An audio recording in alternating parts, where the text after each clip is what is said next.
Well, good afternoon and welcome to the Sabi Sands.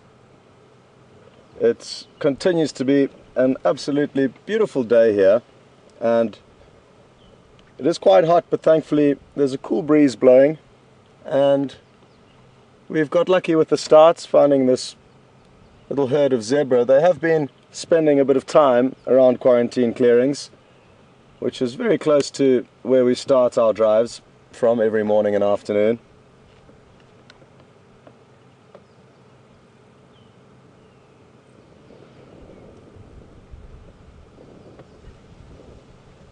And as you can see, they're just relaxing in the shade, keeping the flies at bay with their tails. It's nice that you can see the wind blowing the grass, so you've got an idea of that breeze that I'm talking about. And all is very relaxed and tranquil here, which is wonderful and a good way to start the afternoon. I initially headed here hopefully to be able to show you some more shots of the carmine bee eater that we got a glimpse of this morning, which was really great to see.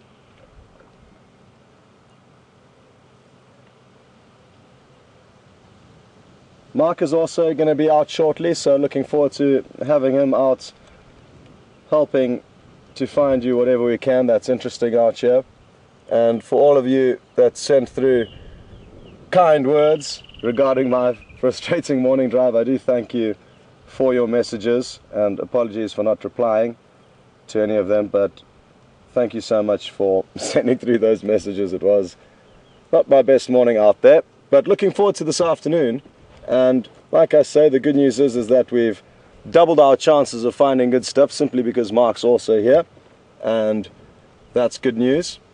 So looking forward to that, and potentially a few guests have arrived into the area, and therefore more game viewers might be out this afternoon, also aiding in looking for animals. And we all communicate on the radio networks with one another and share sightings as much as possible.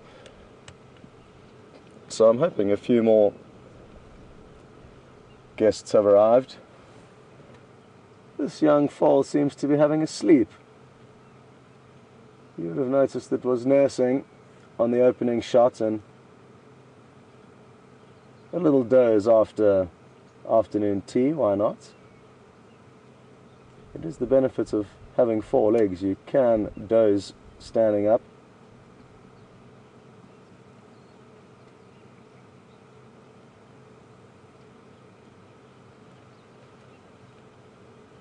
Very cute animals. I wonder where the rest of the zebra foals from this herd would have been, because in all likelihood it is only one stallion and the rest should be the mares.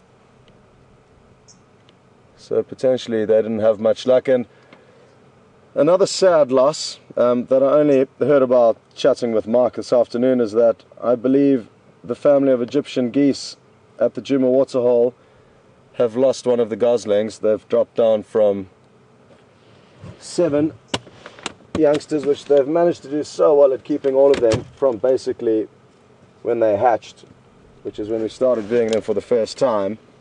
And they've lasted about 2 months without having lost one gosling, but I believe now they're only 6, so sad to hear that they did lose one, but it is the circle of life, and sadly death is a necessity out here for a lot of the predators to survive.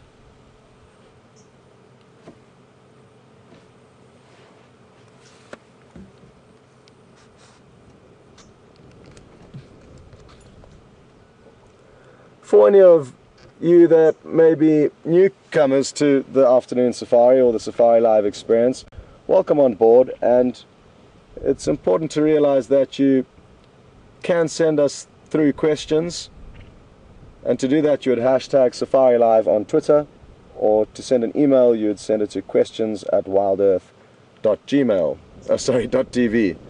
I beg your pardon, wildearth.tv, questions@wildearth.tv, and please send through those questions. They are great and do give us an idea of what's interesting you, and it is a wonderful opportunity for us to be able to answer any of your questions.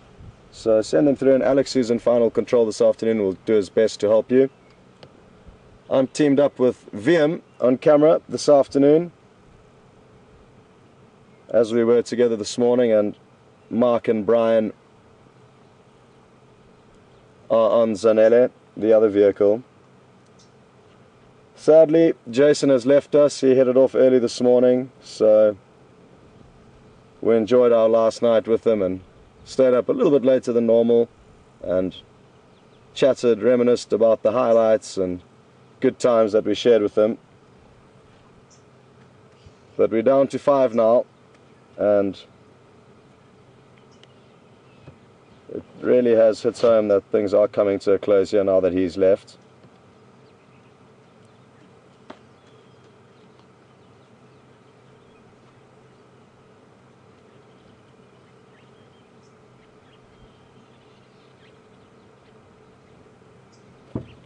No sign of the carmine beads are flying around, so maybe they prefer to spend the morning shift here, because I have typically seen them here mainly in the mornings, and in the afternoon they seem to disappear.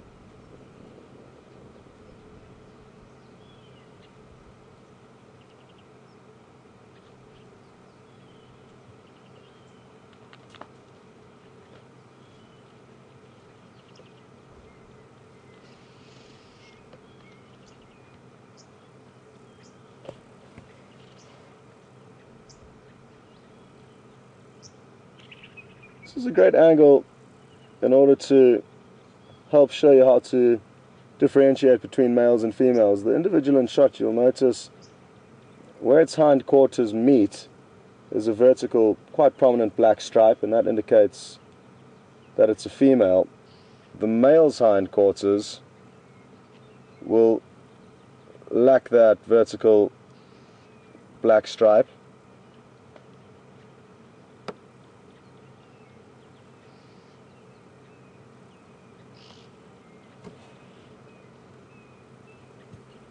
Copy that, thanks Mark.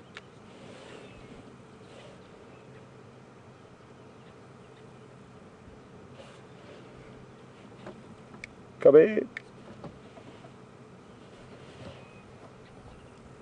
Now we just need to get a shot of the stallion facing away from us.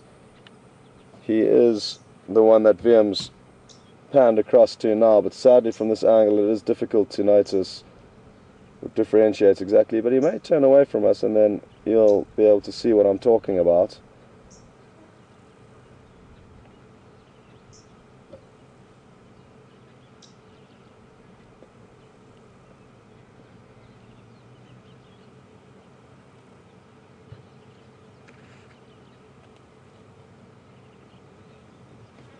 Questions just come through from Brenda in Pennsylvania. Good afternoon and welcome.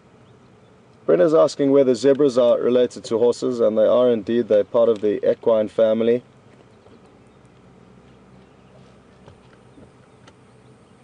And have actually been habituated in the past to a degree where I've seen an old black and white photograph of 6 zebra towing a little chariot or wagon. So, or a little cart, I guess. So 6 zebra pulling a cart, which was an incredible sight to see.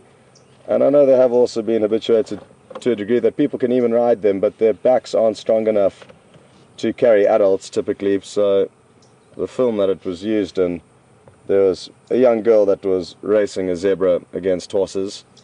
So they are very horse-like and can be habituated. The mother and foal just showing some signs of playfulness. Well, actually that's the stallion, I beg your pardon. The stallion's come to show his youngster some attention. And isn't that cute? How it works with zebra is that this stallion will spend year round with the herd and fights off other stallions and try and gather more females into the herd. So this is his harem. Unlike Impala, for example, who will only compete intensely over kind of a 1-month period during the rutting season. 4 rights to females. Thereafter they will not be too concerned of females' movements and or fighting over them.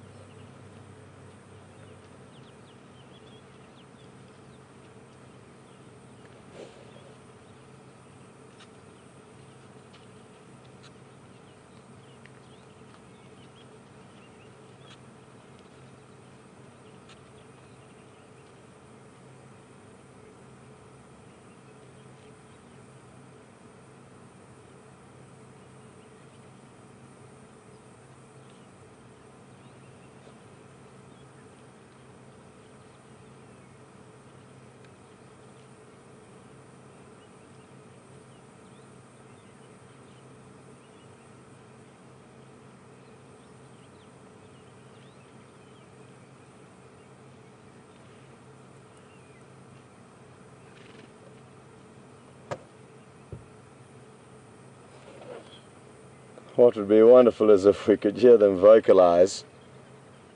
It's an incredibly cool noise. I'll do my little rendition. I do a whistle to try and imitate them, but it kind of sounds like this.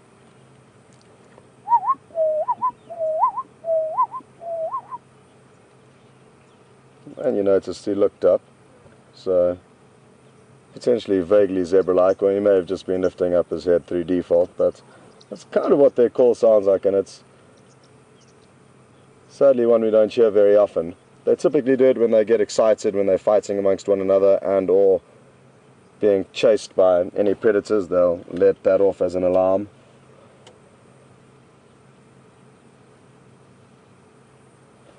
Interesting to see these two with this shot, how different their stripes are.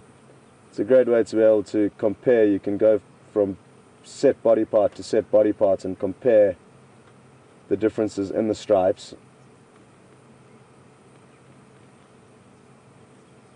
And you do really get sucked in when you start following the different flows and patterns.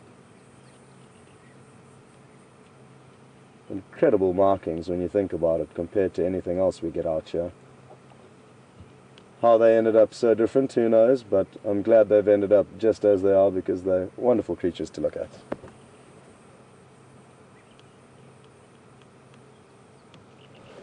I'm actually going to have a look through my mammals book, because there's another really interesting zebra-like animal out there that I would like to have a look for. Just to show you, because like I say, there's lots of different types of zebra that you get. Okay.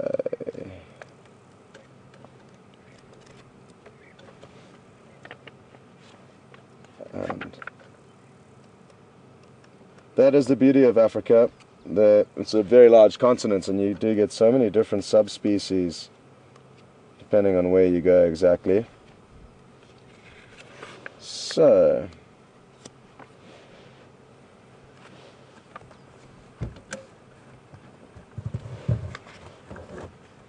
we shall be starting off with the mountain zebra, which you find in the Cape of this country, and in very few other parts of Africa do you find them.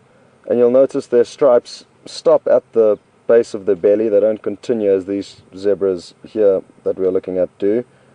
And the stripes are considerably thinner, so that's one interesting thing to look at. And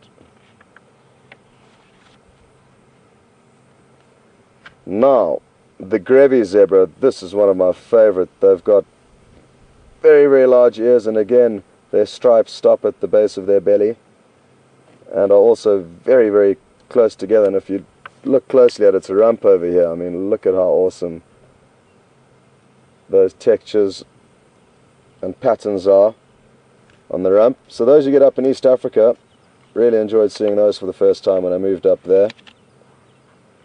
Then the plain zebra, which is what we've got here.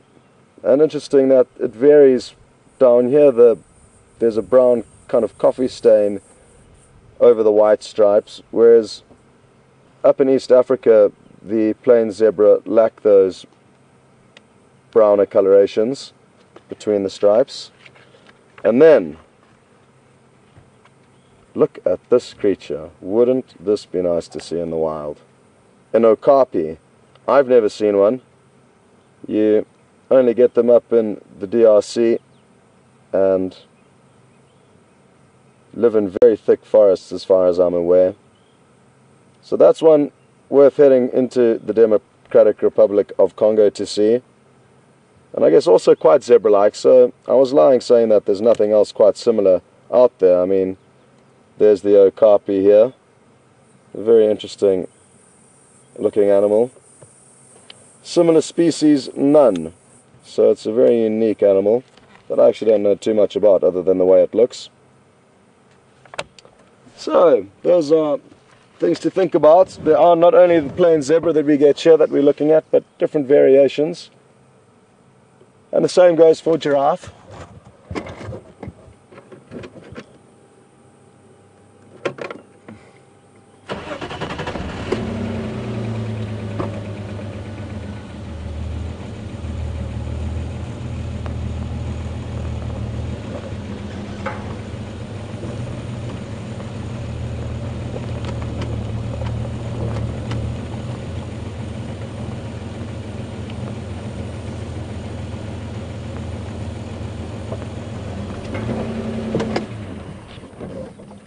Afternoon, Sandy.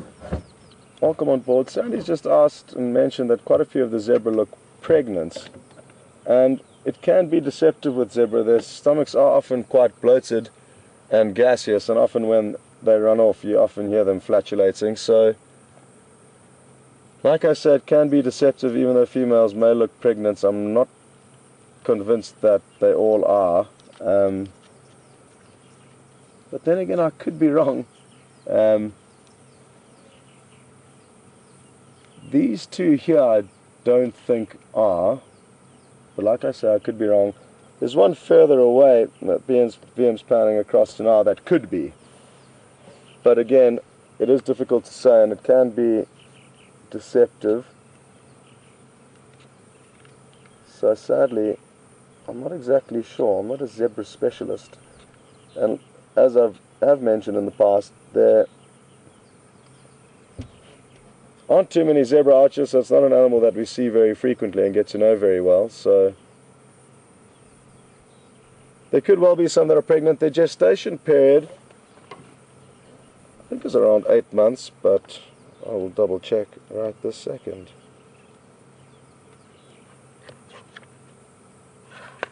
Alright, 10 months according to Alex in Final Control. Thanks for that.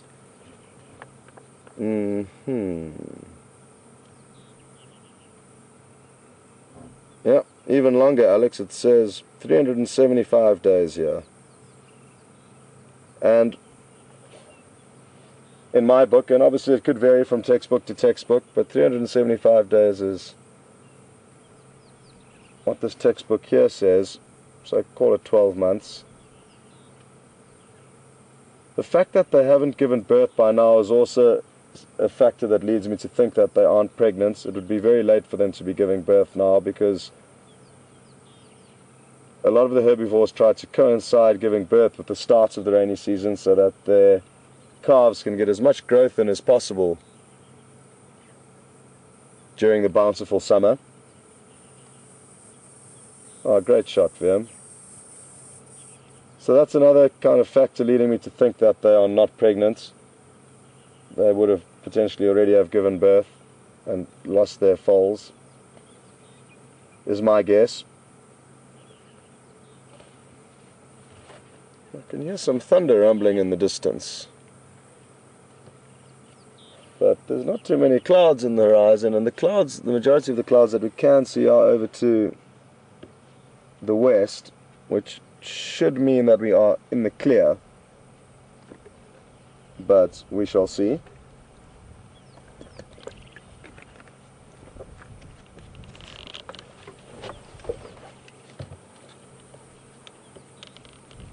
These three are playing a little game here, it appears, going around in circles.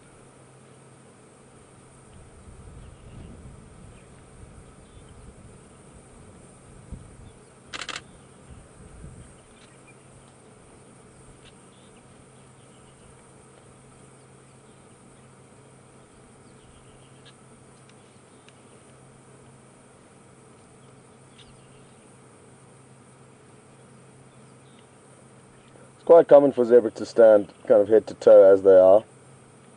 It's a familiar pose for them and a perfect way to literally watch one another's backs.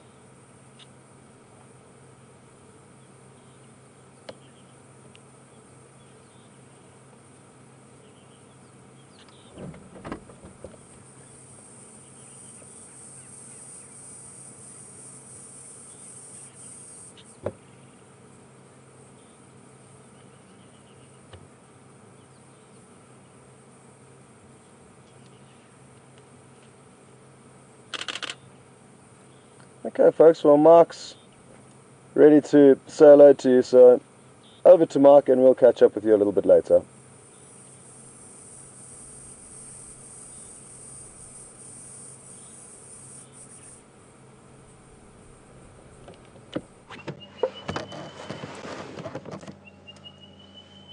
Welcome everybody, welcome to our side of Djuma Game Reserve. A wonderful view of our floppy-eared friend making his way across the dam wall. I'm sure he's also visible from the waterhole camera. But a unique opportunity to almost be ground level with him because we're sitting in the dip of the spillway of the dam. And also not a good idea having a narrow path like that with the dam riding up behind an elephant. My name is Mark and Brian is on camera with me this afternoon. Welcome to Wild Earth and our PM Safari. This wonderful, what is it? Monday, Tuesday? Monday and Splash. It's going to be a great view from the camera. And the sun today.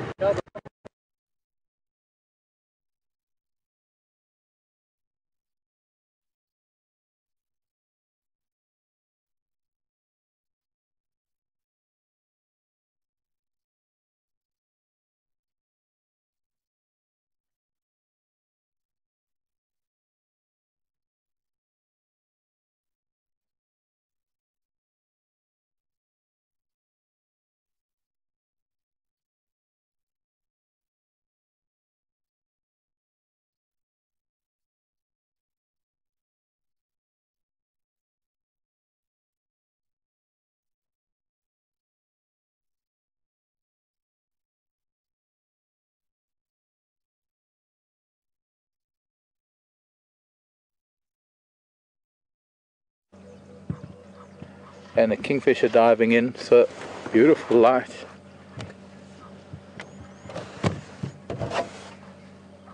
And we'll be back. Sorry about that disappearance everybody. Somehow the software knows when to crash at the wrong moment. That is one of the vagaries of being live.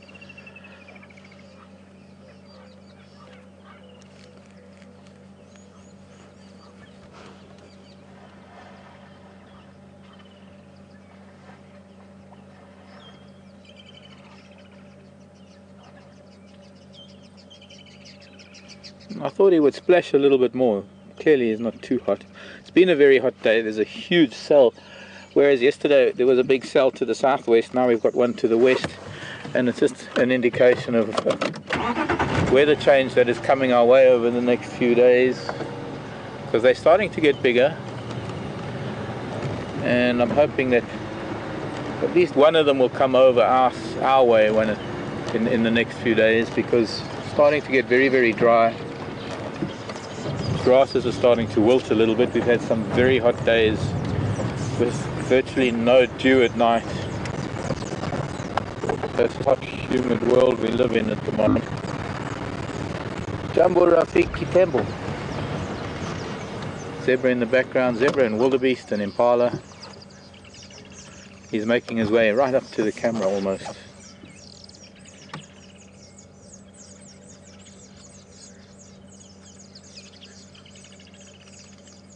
A very distinctive elephant in that his left ear, as you can see quite clearly, his left ear, the cartilage has collapsed. It's not a common occurrence amongst elephants. With all the elephants I've seen over my years, there are only a handful of ellies that I've seen that have had that problem. And I really don't know what it is that causes it.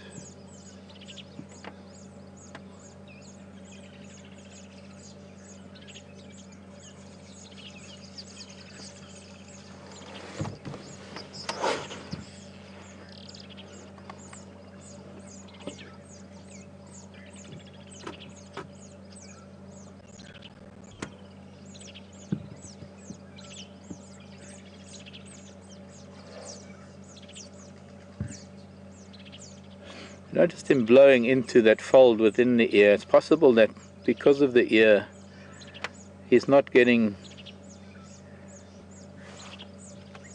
I don't know, cool, maybe it's getting hot, maybe there's something else there, but often elephants will blow on injuries and things like that.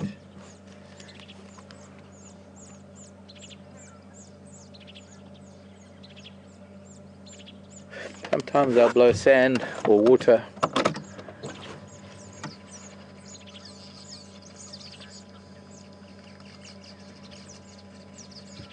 Nyala, wildebeest, zebra and impala, 4 species of herbivores at the back behind our alley.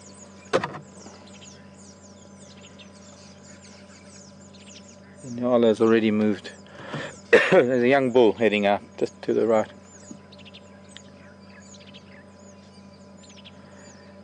And a ram chasing, yeah, boy chasing girl. Did you catch that? I guess he's already starting to get his herd together. It's a long way from the rutting season, but he's starting to behave like a ram in rut, spooking the baby wildebeest.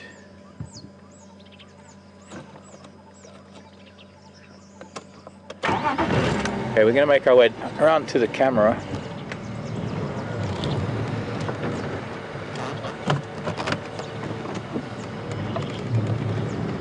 Maybe get some better light on him to see him better. The nice thing about this big bank of cloud hanging out to the west is that it's going to cool things down considerably for the rest of the afternoon. It's been a very, very hot day today.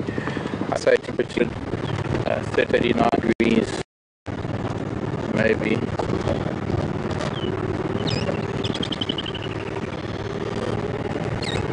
But it is cooling down a little bit now. Just a bit of humidity. Go ahead, Alex.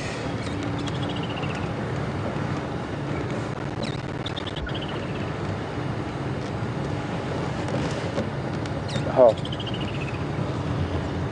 Karen in Massachusetts, an impossible question, but good question nonetheless, when I'm going over bumps, nothing. Question is, how many liters of water can an elephant hold in the trunk? I don't know. That's why. What question? I've never been able to measure. I could only guess and say maybe 10 liters, maybe 2 gallons, a bit more than 2 gallons. As I say, I'm guessing because I actually don't know. You'll find out that I very, very seldom can quote figures and numbers because there isn't a norm, there isn't a, in my opinion, because I suppose it's all about living with animals and not being able to measure them, just watching them on different days. I suppose on some days, on hot days, they'll drink more water, and on cooler days, they'll drink less. How much the trunk can hold? I don't know. Somewhere in a book it probably says so, from maybe what they've seen in a zoo or been able to record with captive elephants, and I'm sure it's probably the same with wild, but I really have no idea. I would guess with the 2 nostrils versus the length of the trunk, I'll stick to my guns between 2 gallons and 10 liters. What do you think? I have no idea either. About as much of an idea as I have. Yeah. Oh, the weaver's making a noise again.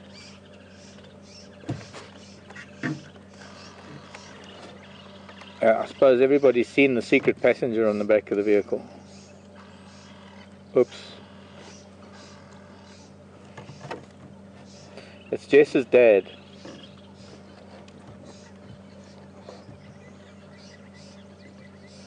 Is a very well-known camera person and producer, and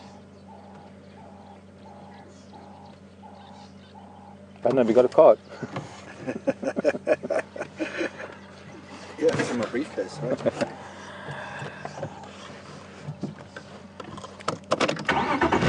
a guest. Philip is a guest. Everybody meet Philip. Philip is a guest. Media person.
Looks like he's getting a creeper out of that, and it looks like jasmine. It is, it's jasmine creeper that he's pulling out of that bush. That's a bush willow. He's not feeding on the bush willow, he's actually getting all of the jasmine.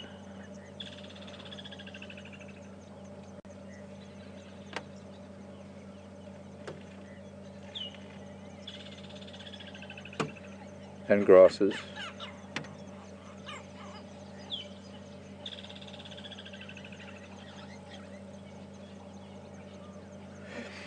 He is leaking from his temporal glands, which might indicate must, or it could indicate stress, but he's not showing other signs of being in must, and I can't smell him yet, or his must smell if he was.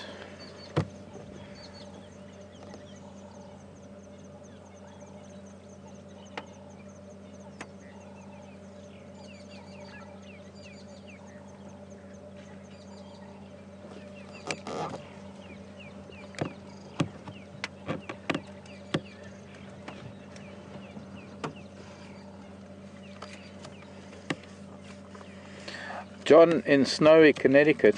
Hello, John.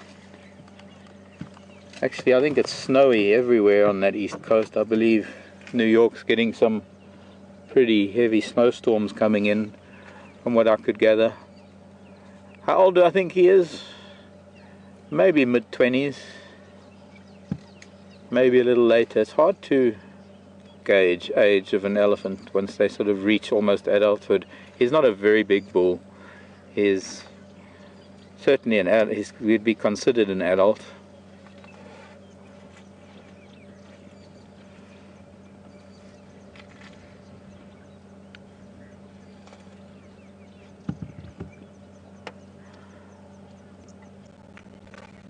Quite long-legged, but he's not very big in body size at all. Hello, Mr. Ellie.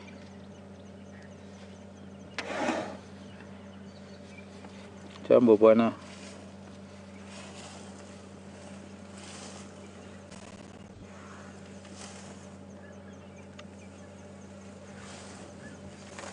Starting to get a little bit of a must smell because now he's actually close to us. Yeah. But he's as calm as he was the day we met him a few days ago. He's a really nice. I'm going to wait for him to move on a little bit while he's behind us picking aliens. He's picking blackjacks. I don't think he should eat much of that. Can't be very tasty, it's very smelly.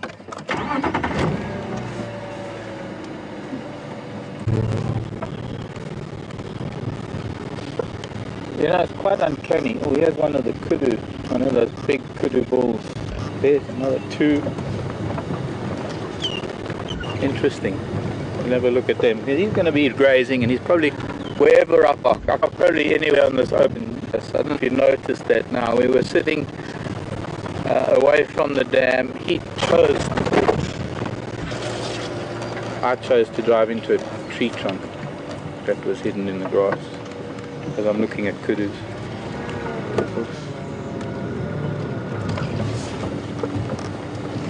He chose to come up and say hello, and in a very calm, just grazed like he weren't there. But as much as he might have tried to pretend that we weren't there, I know exactly what his agenda was. He was just coming to see us, coming to check us out. 4 of the 5, I know exactly what his agenda was. He was just coming to check us out. 4 of the 5 kudu bulls we see. But I would say quite we see it a few times a week. Each one is individual, and yet another animal. We need to develop a kudu barcode scanner that we can keep track of all of these individual boys. Of course, there's one kudu coming up now that we don't need to have a barcode for because he is a magnificent bull.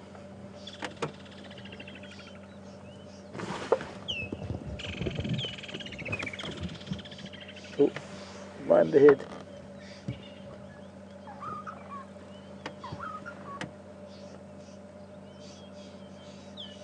The king of local kudu. Also some unusual stripes on his flank. And you'll find they are not symmetrical, so what is on the right hand side doesn't necessarily mean it's the same on the left. No mirroring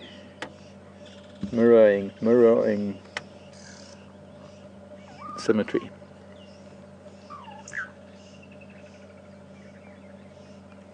And I think he knows that he's a prime bull. They're going to be going down towards the dam, probably drinking in a little while, and we'll be no doubt be on the Djuma waterhole camera. Look at this.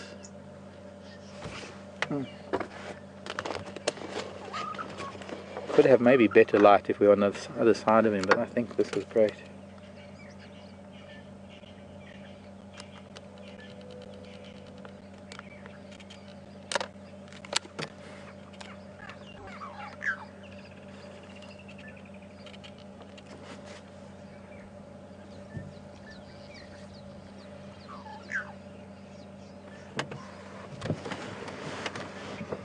Emily in Switzerland.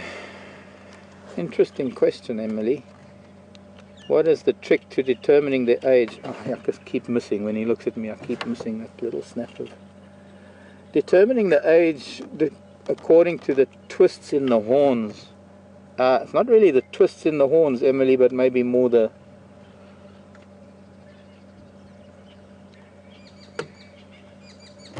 I suppose the overall length of the horns, because you'll notice we're going to turn out, there's one kudu that's missing here actually. That one bull that's got a very tight twist to his horns and a very narrow spread to his horns.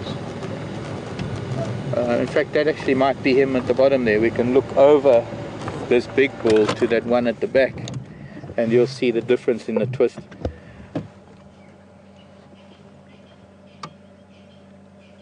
It takes kudu about 6 years to get the full length of horns that they're gifted with their gene pool. This little boy on the right, probably only halfway there, although he's got maybe what we could call one full turn, as opposed to nearly 2 full turns of this bull. It's not, as I say, it's not really the turn, because the twist and the size and the spread of the horns, or the thickness, that's all governed genetically. They do thicken over time. They will get a lot thicker at the base. And of course, remember that the tips are also being worn all the time too.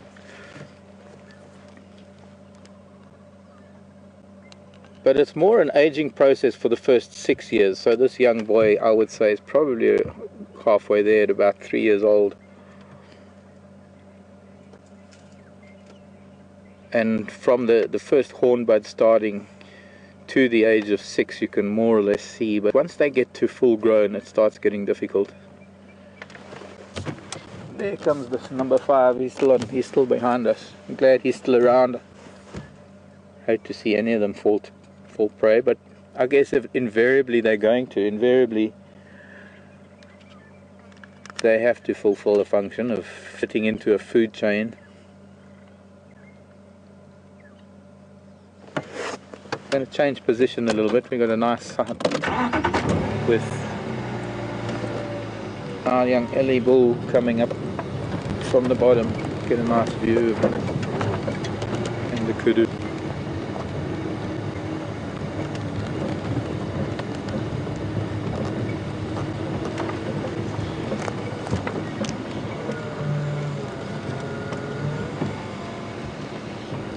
And the buffalo. And the wildebeest at the water with the impala. Don't know where the zebra have gotten to, but probably a very beautiful scene. This is Africa, everybody. Welcome to our little piece of it, and hoping I can bring some of it, if not the smells and the tastes. But look what he's going to do to the kudu. See, he doesn't get mad with us, but he's not happy with the kudu. They're feeding on his plants.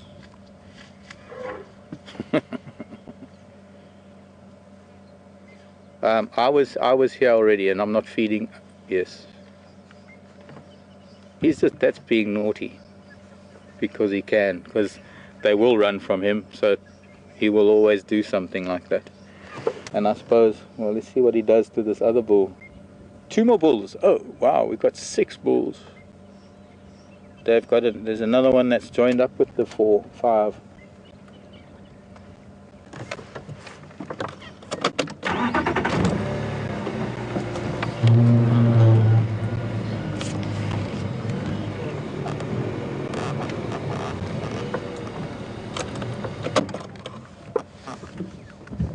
What are you going to choose, Mr. Ellie? You're going to choose kudu or me?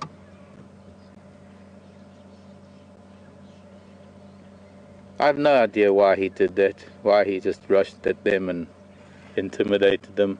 I think it's mostly because he can. That's all it really is. He's ignoring these ones. Maybe he feels foolish that he did that in the first place.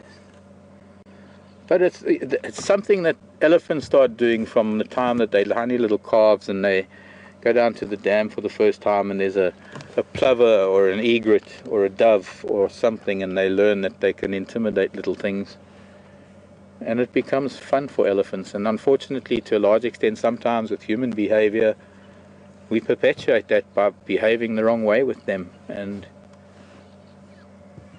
well, we're very lucky that they're very understanding beings, elephants.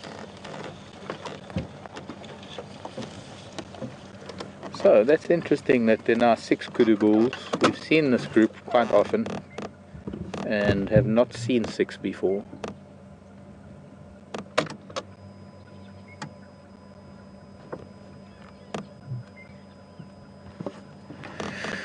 Two bulls are looking at something, and they've stopped the big bull, and he's now looking in the same direction, following their direction of their ears. It seems to be that they're listening to something more than looking at something.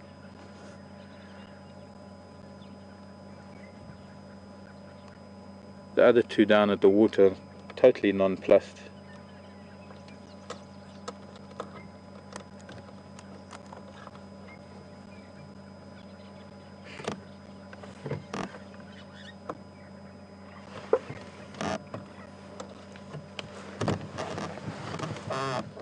We lost an elephant. That big grey thing, it's disappeared. Oh, he's behind us. Okay.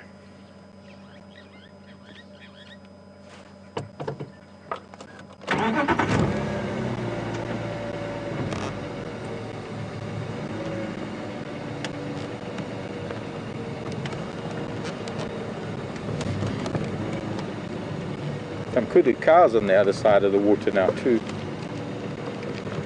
It would be interesting to see any interaction. Now what could happen actually when you've got 6 kudu bulls like this that have been around the area for a long time, been a bachelor herd, got a time sparring. If they were to come across a herd, and there is a small group of kudu on the other side, if they would come across the estrus scent of a female, they're likely to actually start sparring in earnest and actually competing with each other for the attention.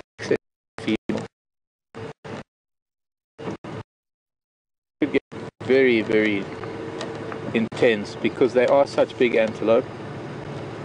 They are powerful, and these spiral horns of theirs can so easily get intertwined.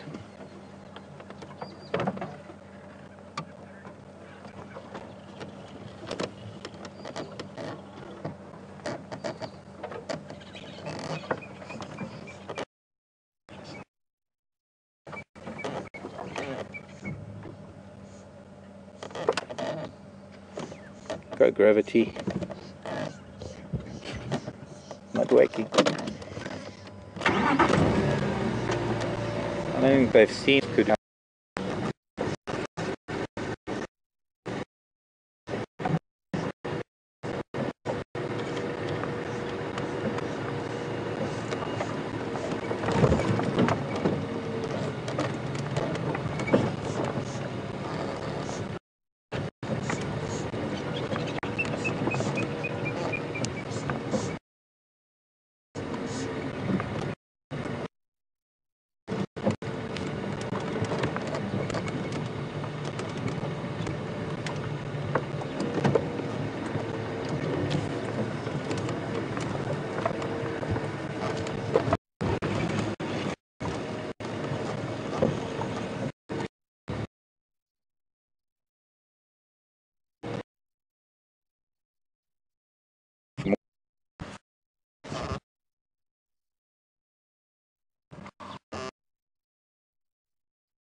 Okay. Close because we're leaning over a little bit. Beautiful sights of two white-faced whistling ducks. Incredibly beautiful birds, and this is the closest I've been to them since I've arrived. And also a big buffalo bull wallowing, so what a beautiful sight. I can't believe how relaxed they are because we are very, very close. One of my favorite ducks. We managed to actually hear them calling this morning, I think, as they flew past when we were at Twin Dams, I believe.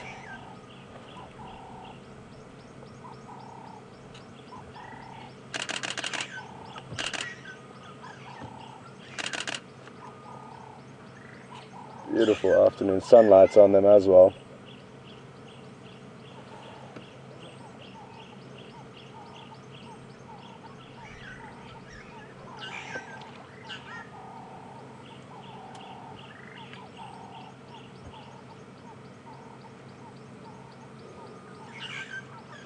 Wouldn't it be nice to be able to float in the water like they do and have webbed feet and just paddle about? Must be a wonderful sensation.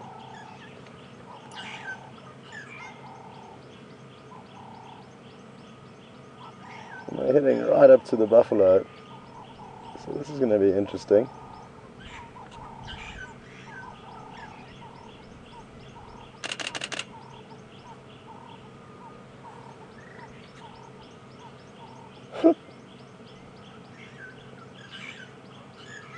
And the red-billed oxpeckers taking some time to preen itself on the crown of that buffalo. And the ducks are also going to be doing some preening, it looks like. Everybody's taking some downtime to maintain their beautiful looks, and I guess you could even say the buffalo is kind of at the health spot too, taking some time out here in the mud wallow. There will be terrapins in this mud wallow that will also be feeding on the ectoparasites, so in a way also helping maintain this buffalo's condition. The oxpeck is also painting a good picture as to the heat we're feeling. Beak wide open, panting.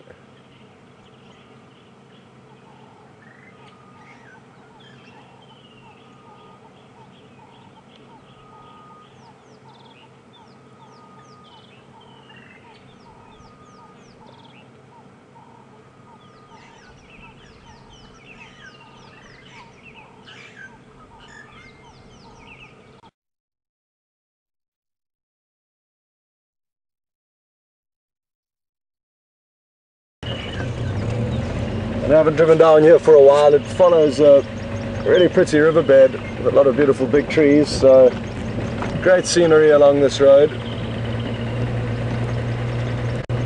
And it is an area that we didn't explore this morning, so I've decided to head up into the northeastern parts of the property. I don't think anybody checked this morning. Well, I know I certainly didn't, and there didn't seem to be many other vehicles out, so anything could be going on there. So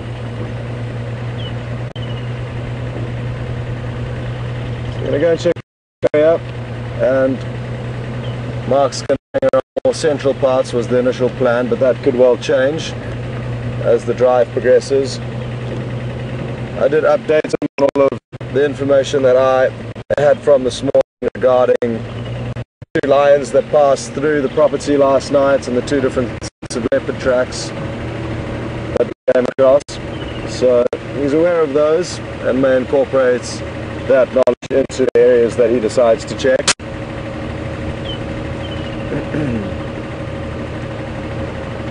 We did do one sneaky flyby through the last area that I had the first set of male leopard tracks this morning, and all likely what would have been Kunyuma's, who was seen at the waterhole 15 minutes before we got active or got mobile, and in that 15-minute period he managed to shake us off that 15-minute head start.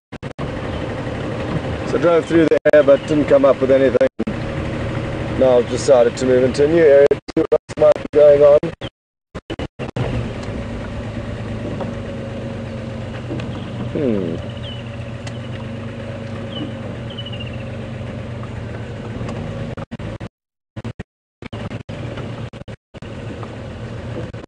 So, from the tracks in the road, you can tell that there's an elephant in must. If you focus down on the right hand side, you'll see a stream of liquid. And that is the liquid that's dripping profusely from an elephant bull in must, from his penis, and that's useful to know because we could come around any one of these corners and pop into it. It doesn't look excessive.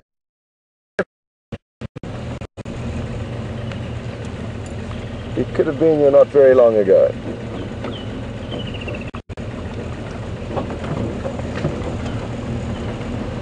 So that we will keep in mind, because there is a chance that they are going to be a little bit more hostile,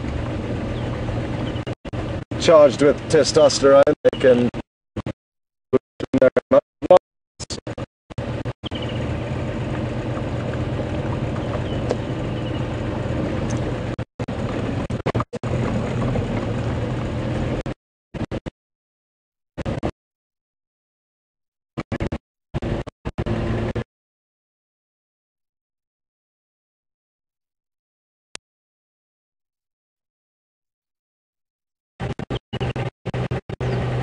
I'm about to go through an area where I know the reception's going to be bad, so Alex,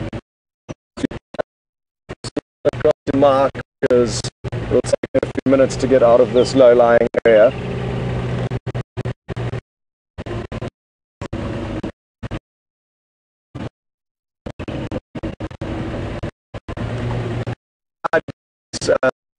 With as long as it's possible, and then cuts.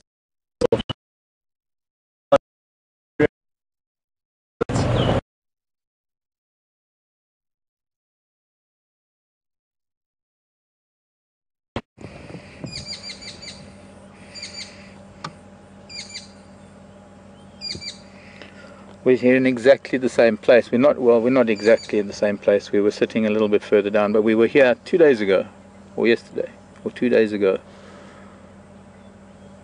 I can't remember, time changes so much. But the same little termite mound next to the same marula with that other big bull, only just recently. And parked a little bit low, and we had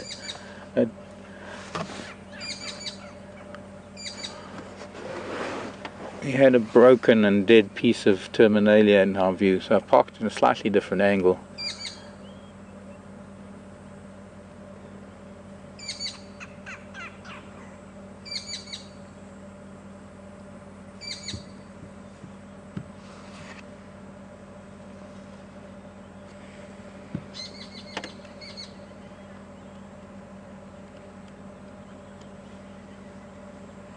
He's feeling around for marula fruits that have fallen from the tree.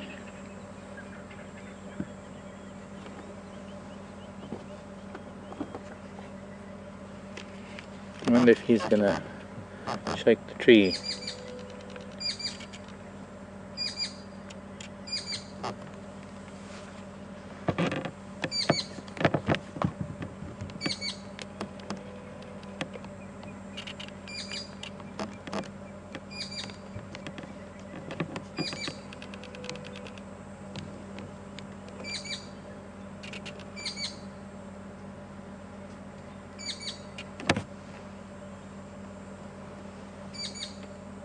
Am I hearing the generator from the lodge?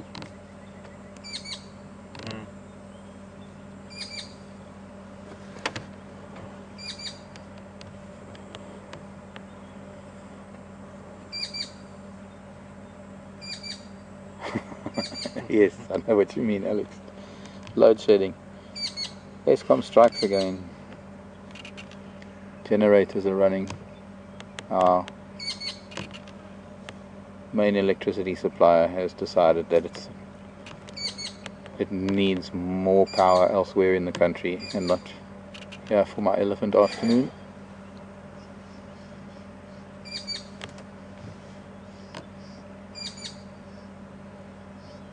Interesting expression on his face. Intense concentration, trying to find every last fruit he can hidden in the grasses.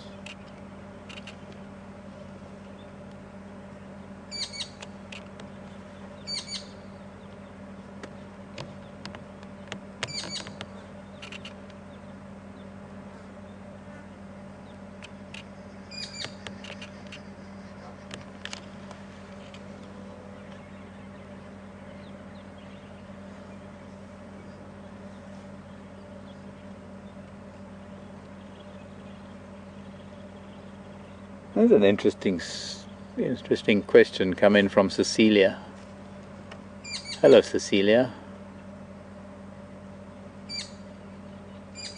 And if you know me, you'll know that sometimes when I say names, songs come to mind, and I'm sure you've had that a lot. Cecilia was asking about elephants and their trunks and whether they breathe through their nose, through their trunk. And if they do breathe through their trunk, how do they suck up water? Cecilia, they do most certainly breathe through their nose. Most of the time, in fact. And really it's when they're sucking up water that they're breathing through their mouth.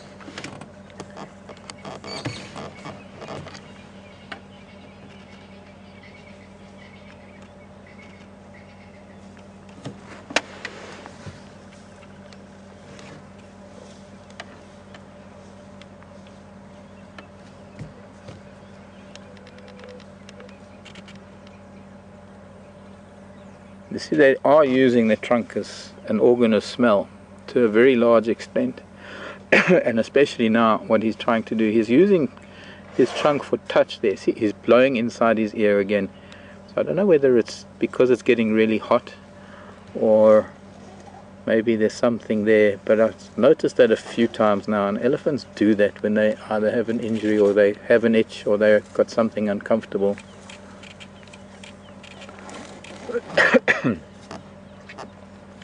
I can see a big tick on his shoulder.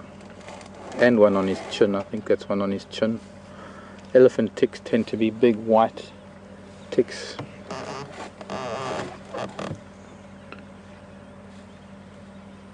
Not just any ticks, of course. A lot of ticks are very species specific. You even get a very special species that has a tortoise as a host and nothing else. Go ahead, Scott.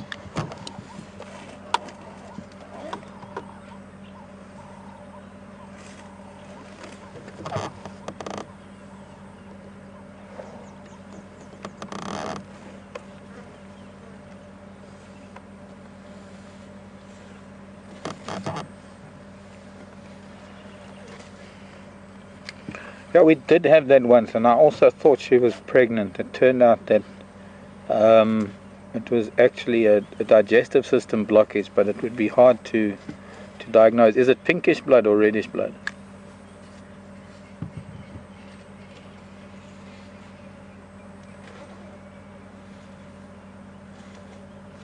Oh, they're tracks of a very tiny baby.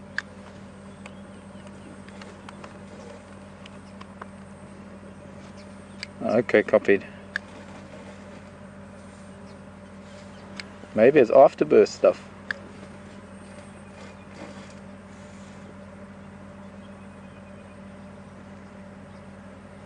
Okay, thanks. Interestingly, Scott's found some interesting elephant tracks with what looks like droplets of blood. And at first he thought maybe it was an elephant in must, and it was him dribbling. I suppose I would have to see it. It's hard to diagnose something, and it's not often that one sees something like that.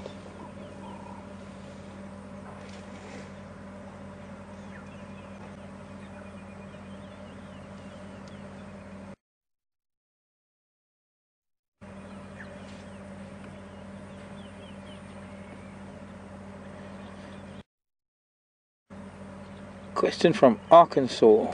Hi, Archet. Is there a certain time of the year that elephant bulls come into must? Well, in my experience here in this part of Kruger, it seems to be January seems to be the most frequent, or rather the most common time that elephant bulls come into must. Summertime, I guess we could say, January being the peak of it. And it's mostly, of course, the big old bulls, because when the bigger, older bulls are in must, they do tend to suppress the must in younger bulls. So then younger bulls might not come into full must, and even if they do, it doesn't last nearly as long as it does in the big older bulls. But having said that, since I live with elephants, I have seen elephants in must at many different times of the year. I want you to watch how he's feeding now, which is quite important, because this time of the year, you'll notice he's dropping a lot of the grass roots. He's picking out certain types of grasses, roots and all, like that, and he's eating the grass heads, but he knows exactly when to chew off the roots, and then the roots drop and fall to the ground. The next mouthful goes in with the roots at the same height, and he bites it all off, and the roots fall to the ground. Now in the dry season it's actually the other way around, funnily enough, because in the dry season all of these grasses are storing their nutrients and their moisture for the dry season, so everything is in the rootstock or in the rhizomes. And what was that? Did you trip? Looked like he tripped over something. But in the dry season they're going to pull up the grasses and they shake them vigorously. They slap them against their chests and against their sides and sometimes over the head, and that's to shake off all the sand and chaff. And then they'll actually eat the roots and let the grass heads fall. I'm wondering if we shouldn't leave him be, and let's carry on and see what else we can find. It's been a wonderful time with him. Find the tree. Look, this is where an owl should sit, or a kingfisher, or a roller, or an African.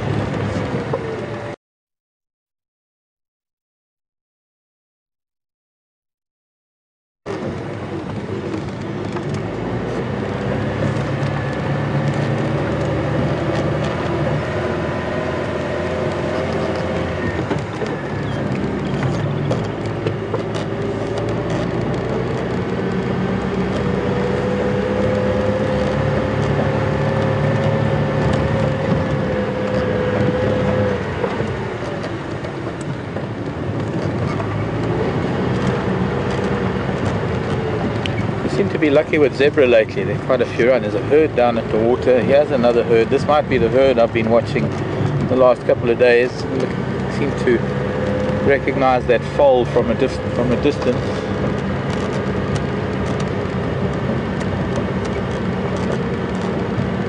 And the composition of the herd.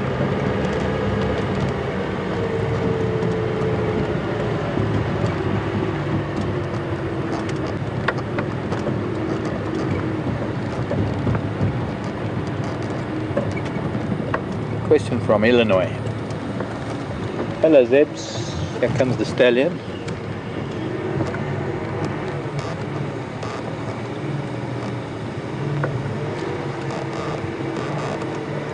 Kim in Chicago. Hello Kim. Oh, she's being nasty to the mare, to the foal. That mare. She was reprimanding it.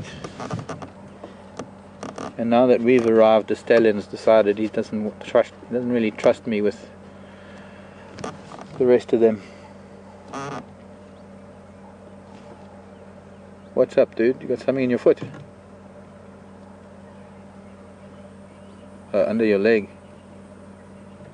Kind of awkward for a stallion to get there, I guess.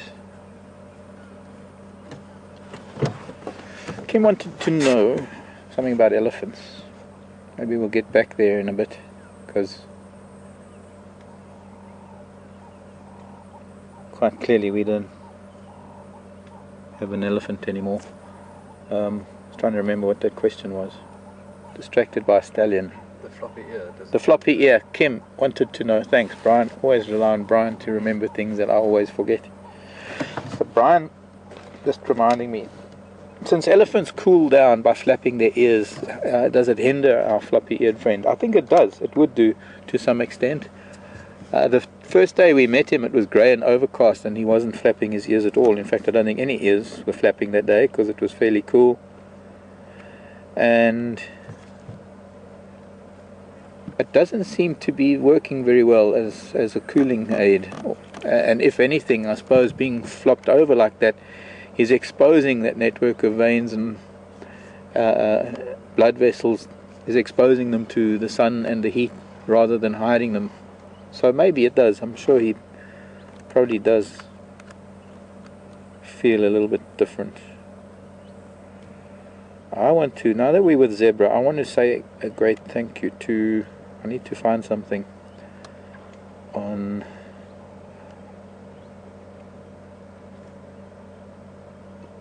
a little piece of paper, an electronic piece of paper, and it didn't work. It's not going to work because it didn't download, or rather it didn't print.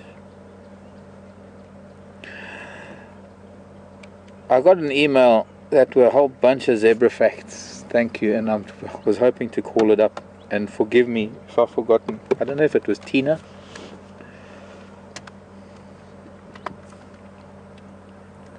But it was one of the emails that I actually sent to a separate little folder so that I could attend to it if I saw zebra. Sadly, the question didn't come through on Drive, but, well, not the question, the information. Speaking of the chestnuts, that black mark on the inside of the elbow of the zebra, or just below the elbow above the wrist, known as the chestnut. There's some interesting information about that, in that they can be so unique to each individual that they can be used as almost like a fingerprint, and it has been used in the past to identify individual thoroughbred horses, but it was proven not too reliable in that respect because of grooming, horse grooming, and perhaps the calluses being filed down by groomsmen. Also that it is possibly a vestigial toe.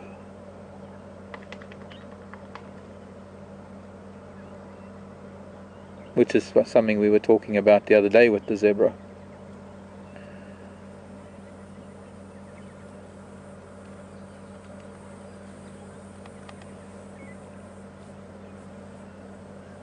She's got almost, she doesn't even have one, this mare, on her right in her arm. Or it's a tiny little spot.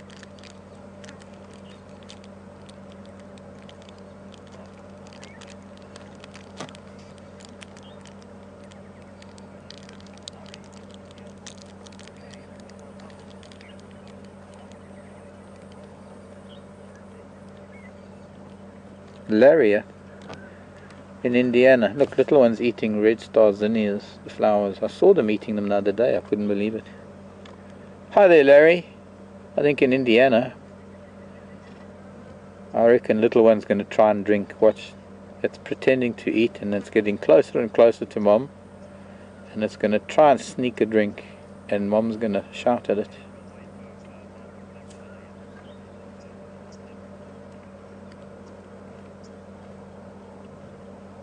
No, not going to. So the question, white on black, black on white. I said the other day, I don't know, they're just zebra. They're striped. They got black and white stripes. But evidence does suggest that the fetal zebra has more of a dark skin, and that it's the white coloration that comes out closer to birth.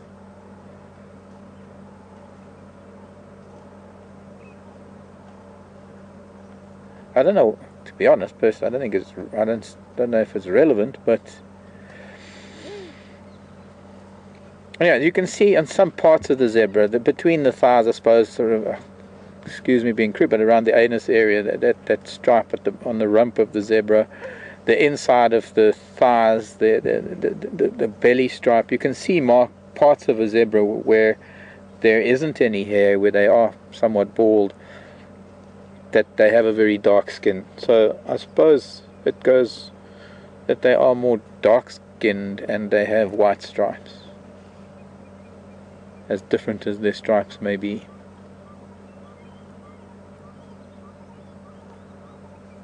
The stripes themselves, a lot of speculation as to the purpose of them, what benefit zebra have by being striped. There's that little colt getting a bit frisky with his mother.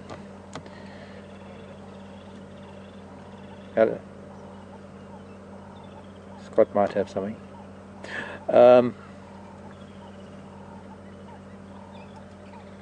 Okay, well, we'll come back to zebra. We're going to go over to Scott. He's got something quite interesting, and we're losing sight of zebra going around a tree.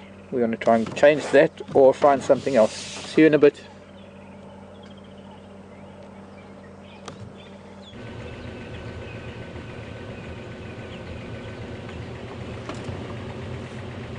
Welcome back. We followed a herd of elephants, and it wasn't actually a bull and must that I thought had been dripping. It looked to be like blood was dripping, and you would have heard possibly Mark's responses to some of my questions over the radio. Sadly, they've crossed out of our property though, so not sure what the cause is of that blood that's been dripping. And we found some female leopard tracks, possibly in Cayenne, but again, she's also crossed out of our property, so given up on that. But while we were off establishing where the tracks were, I've heard some red-crested korhans doing their breeding call, or their mating call, and I'm hoping we're going to be able to see them display, because it's a really interesting sight to behold. I think they're somewhere on our right.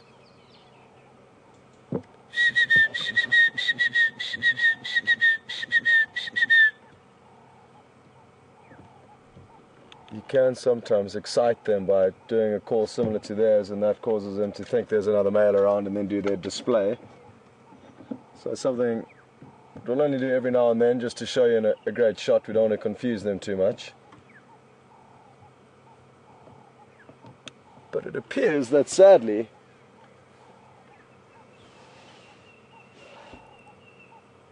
there was one starting to call again there. Even I think the sound of the vehicle excites them. I found often as you drive past them, they fly up into the air, and they fly directly up and then somersault out of the sky and tumble straight back down to the ground, and just before they hit the ground they swoop off.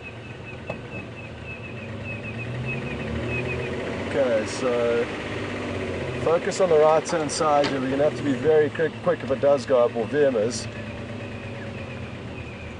There's two calling.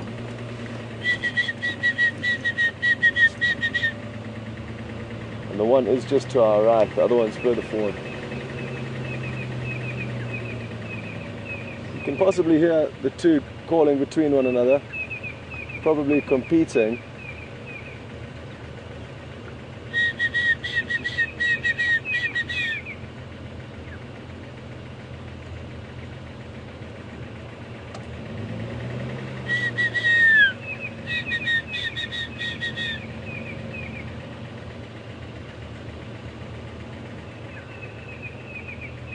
Where could it be? And obviously they are starting to build up this chorus now at this time of the year, and hopefully as they get deeper into the breeding period they'll be more likely to do their aerial display.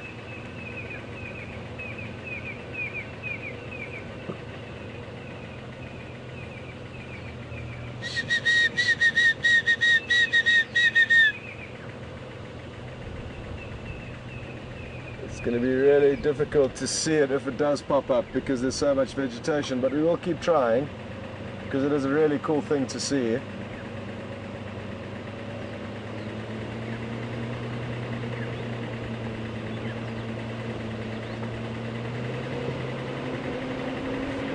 Nice even just be able to show you the bird that's calling, but the grass is so long and they're quite a short little bird, so, and they are ground based like the black-bellied bustard, the one that does the champagne cork kind of sound with its call.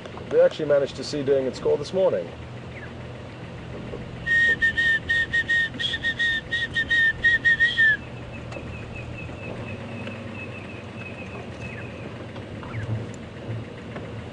Oh well, we tried, and it appears that they are not interested in showing us the aerial display today.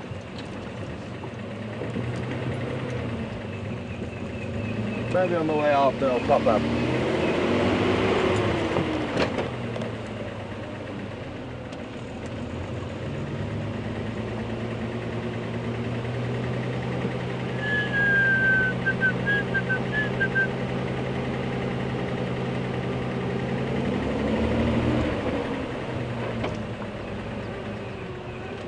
Got a beautiful view of the Drakensberg Mountains through this little gap off to the west.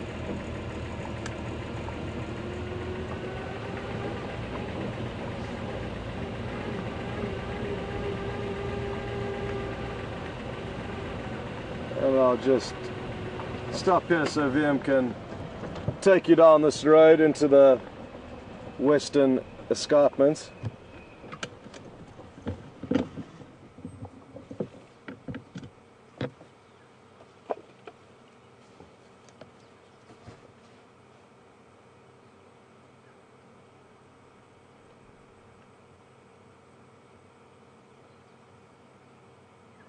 Beautiful.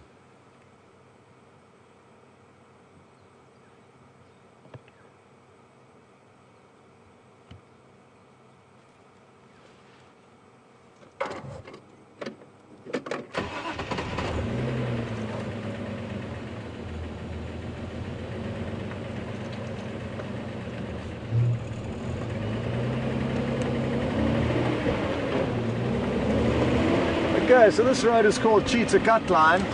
Potentially at some stage there used to be cheetah that would spend a lot of time here.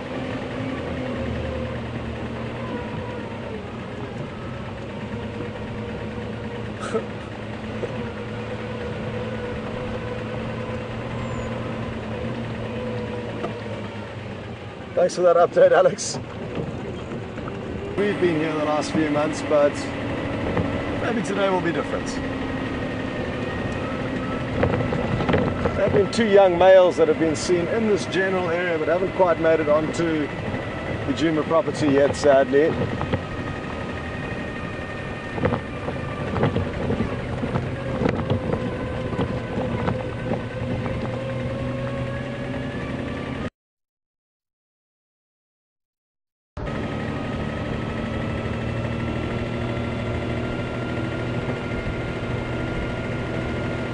The cloud cover this afternoon has been wonderful. It's keeping us nice and cool, so really enjoying the weather.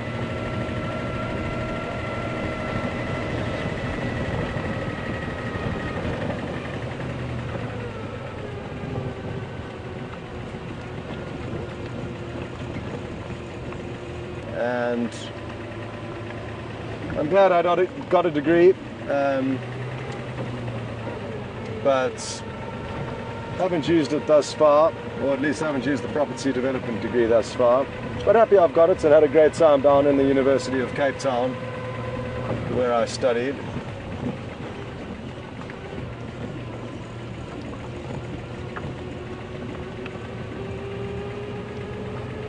But thanks, Casey. I'm glad you think I'm knowledgeable. But there's a lot more to learn out here. There's just so much. It's a never-ending process getting to know the bush. There's just so much that you can learn. And Mark's a perfect example of that because he really does know some interesting stuff about a lot of the smaller creatures, and also because he has spent a lot of his life in the actual bush, he knows so many intricate stories about little relationships that he's seen unfold even at his house in the Timbabati. He's in a wonderful wilderness area, so time out in the field, there's no better substitute for learning than that. There's only so much you can learn from textbooks, I feel, in terms of the guiding experience. So days out in the field are the best way to do it, or to have guests on the back of your vehicle is the best way to learn.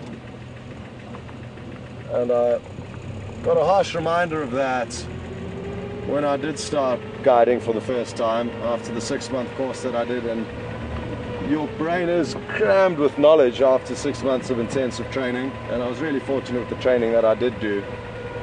There was just 6 of us on the course. It was very intimate. We had a great trainer and got some top class training, so I was very fortunate with that. And then thought I was ready to guide, and you soon realize that you can have all the knowledge in the world about the wilderness area, but it's more important to be able to interact with your clients and read them and understand exactly what they want and show people a good time in between the animal sightings, because as you well know, especially for the viewers that have been following us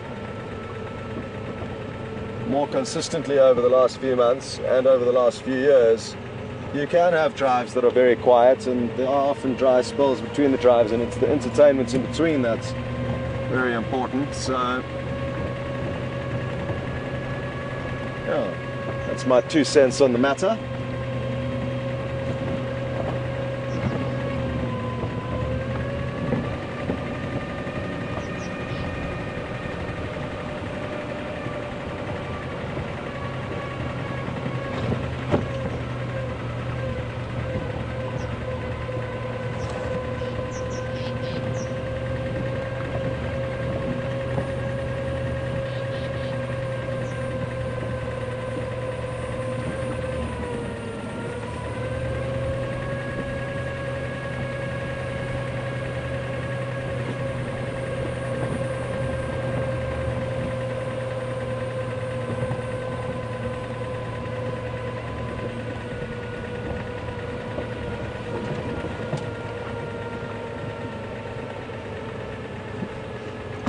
Hi, Mark. Yeah, I'm good. I'm here with you. It's just the 2 of us.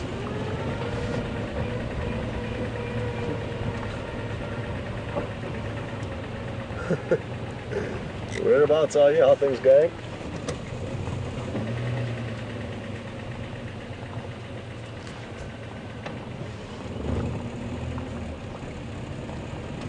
Okay, copy. I did that 2 track that runs on the northern side of the drainage from Philemon's Dip to Twin Dams. Didn't come up with anything there, just to let you know. And I'm coming west on Central from Cheetah Cut Line.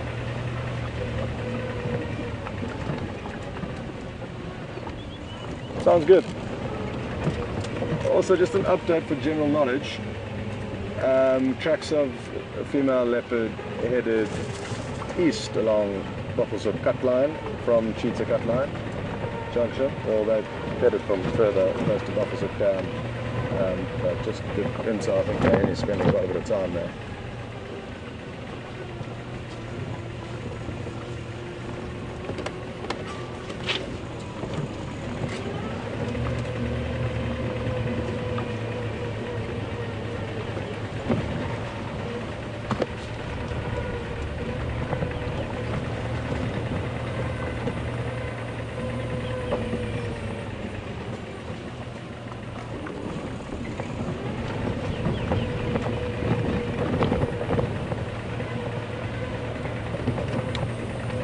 Come in.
Fresh looking hyena tracks heading down this road. I think it could be from this afternoon, so maybe we'll bump into a hyena around one of these next corners.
Well, some kudu tracks head down this road, so that's another possible animal we could bump into.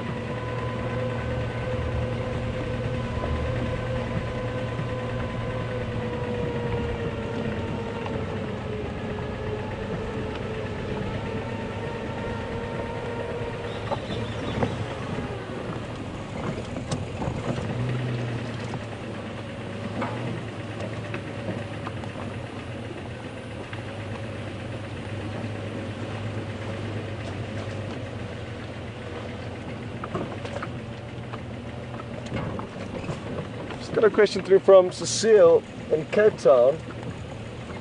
Good afternoon and welcome on board. Cecile's asking whether we ever see wild dogs here, and we do. We've had some incredible sightings of them. I had one brief but great sighting of them chasing some impala. It was really exciting.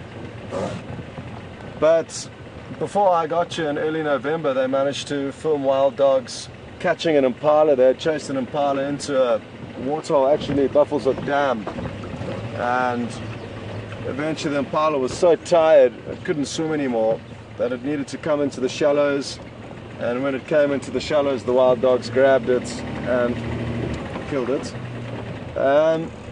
So there has been some great viewing with them, but not very much, and they've got huge home ranges. They don't have small territories, they've got massive home ranges and move huge distances, so Sadly, they just haven't been around for the last few weeks. They could pop in any day. But yes, we do get wild dog here, and typically not huge packs. There's one I think of 15 floating around at the moment, somewhere in the sands. But typically not the biggest packs in the sands. Different areas tend to get a really big pack, sometimes 20 to 30 animals. So a lot does vary in terms of where you go, while certain animals, even the same animals, will behave differently in different areas.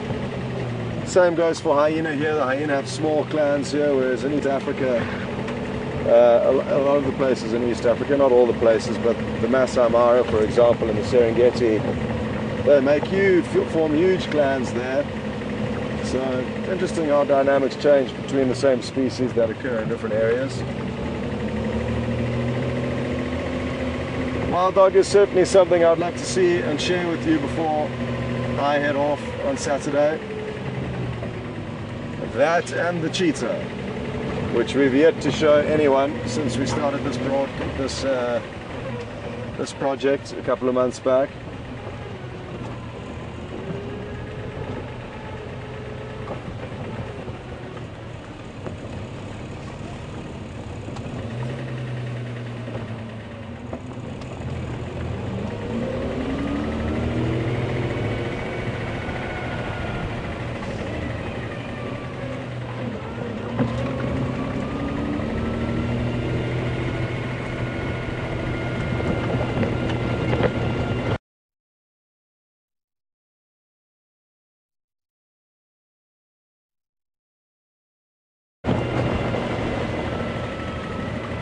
So sadly it appears that no new guests have arrived in today, and the other lodges that also traverse this property must be quiet because it's just myself and Mark out here. There's evidently one other to be a bit of a phantom that called us into a leopard sighting and then disappeared off the radar once we did get close to it, so still not sure exactly what happened there. But what that means is there's less eyes on the lookout for animals. So we really need to focus if we are going to get lucky in finding anything.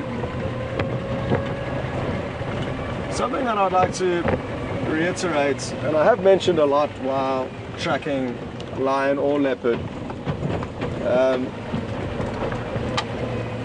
it's important for us to invest time in looking for these animals because they are the most difficult ones to find. And if we don't invest time looking for them specifically, we're not going to be able to show you them, or our chances and likelihood of showing them to you are very slim.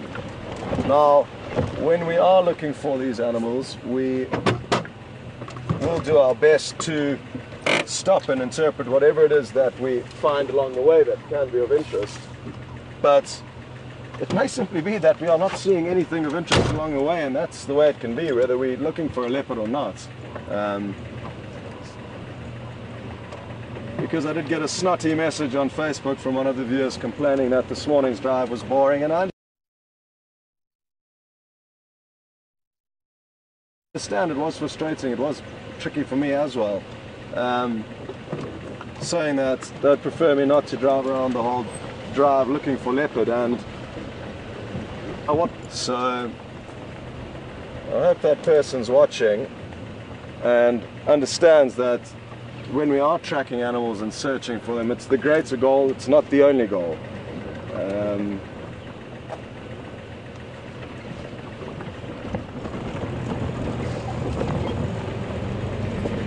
So just to clear that up, because I understand where that person's coming from, but it's important to realize that, like I say, if we don't keep close tabs on these animals that are difficult to find, then you won't get to see them at all. So to whoever that person was, you know who you are, and I hope that kind of explains or rationalizes how things panned out this morning. I certainly wasn't avoiding other sightings and not showing you other things on purpose. It's simply that there was nothing else along the way.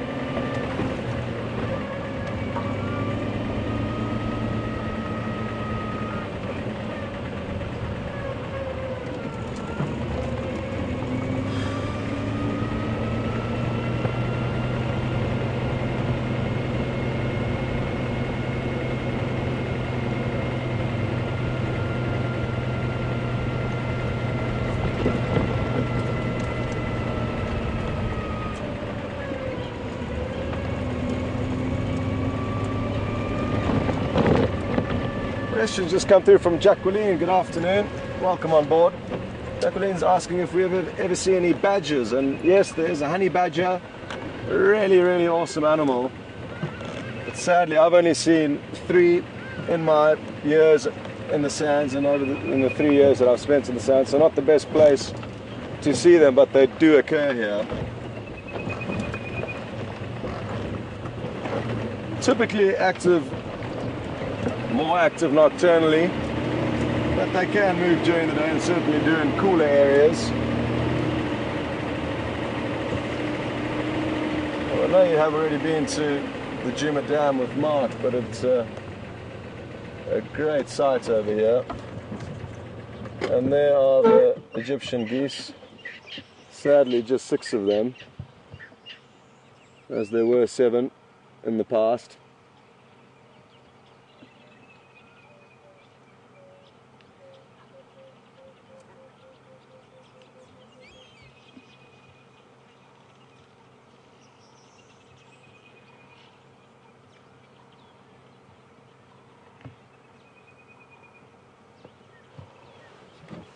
What a beautiful evening, and what a beautiful scene it is with all the zebra and wildebeest and impala.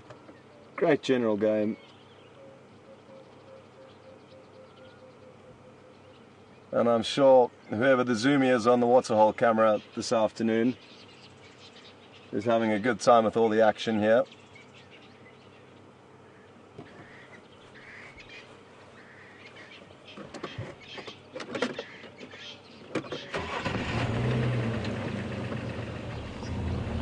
Crazy to think that 2 big male lions as well as a male leopard passed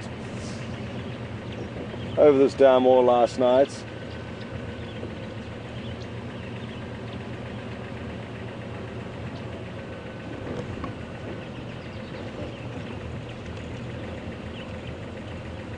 Little wave to the waterhole camera.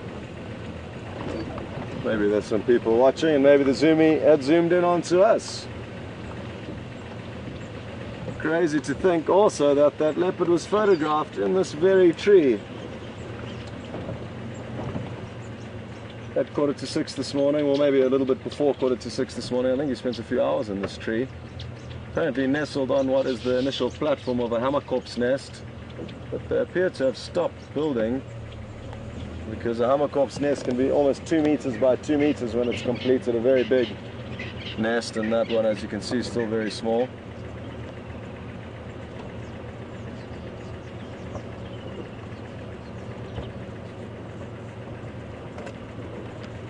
Copy that, Mark, thank you.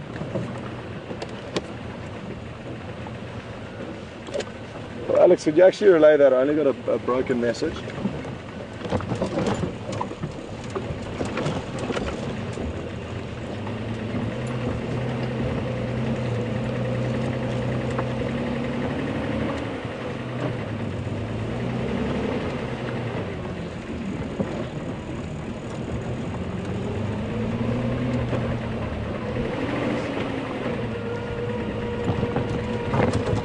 Okay, copy that, thank you.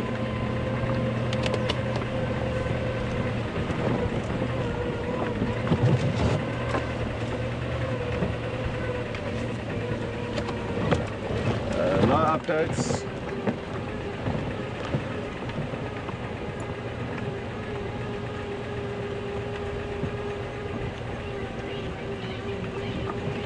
Okay, copy, thanks. Updates from this morning. Kunyuma was seen at the Djuma Dam at 5:45, and then tracks headed south along twin dams for about a kilometer before he lost them. Not sure where he headed.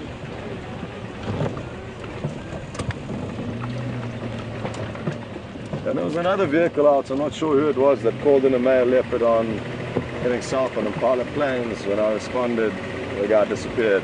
So I'm not sure what happened there, but I did see the tracks of that Maroda Ingwe heading south down Impala Plains.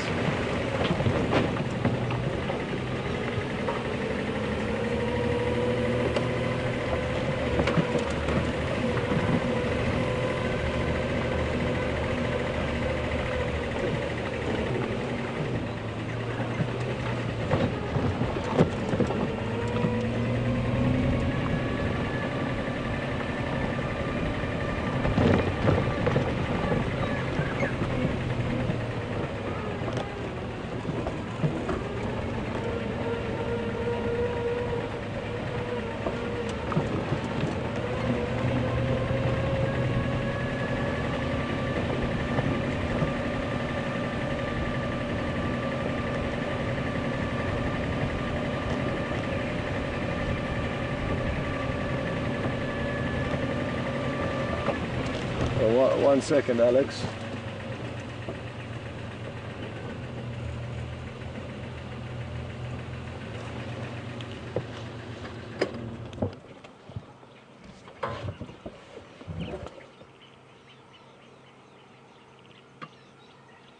A beautiful big bull giraffe. Not sure if this is the same individual that we've been seeing. It does have a beautiful dark chocolate coloration to it, and it could well be the same one we viewed the other day. It is actually looking more and more similar the more I look at him, and look at that beautiful dark chocolate brown patchwork it has on its coat. Typical of the older bulls.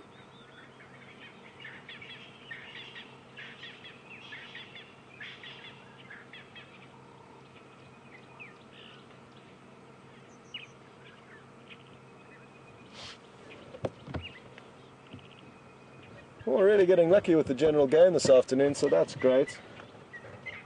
And another reiteration to the person who sent me the snotty message on Facebook today. We drove this road earlier today and didn't see a giraffe, and now coming back here, looking for the leopard whose tracks are in this area, we found a giraffe that we're now looking at. So when things do present themselves, we stop and enjoy them, but it's not always that. We can find things to interpret, even the small things. Sometimes we see a bird as we're about to stop, it flies off, and if nothing's presenting itself to us, there's not much we can do about that. So this is another good example of how you can drive the same road in circles and still find different things every time you drive up and down.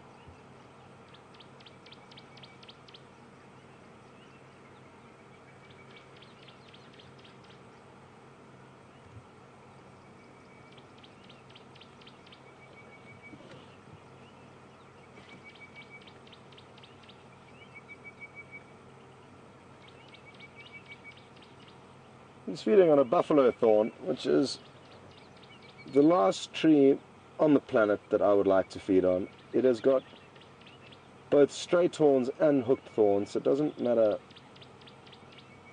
what you do, you get tangled up in them. If you do drive into one or walk into one, they're really nasty. They've also been termed a waggebikkie tree, which in Afrikaans means wait a bit, because if you get snagged in it, you'll be waiting a while there, trying to untangle yourself. I remember on my first interview drive,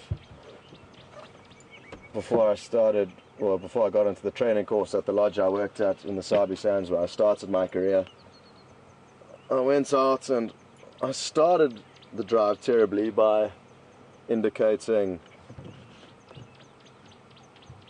on every corner that I decided, or that I turned down, and obviously there's no requirement to indicate that you're turning left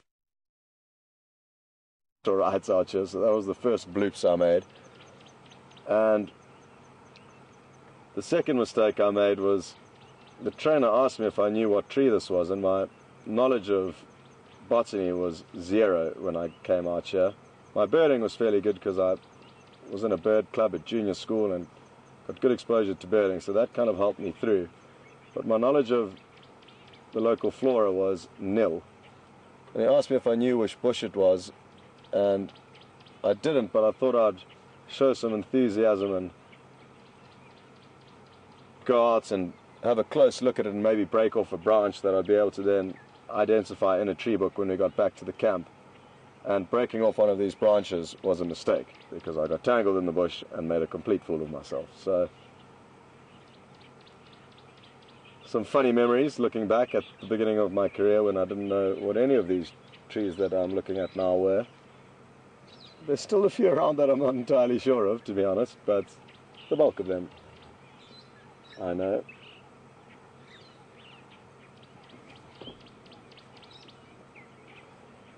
It's great to be able to stop and have the vehicle silence, especially at this time of the afternoon when predators could be getting mobile, because if any of them are spotted by monkeys or failed attempts at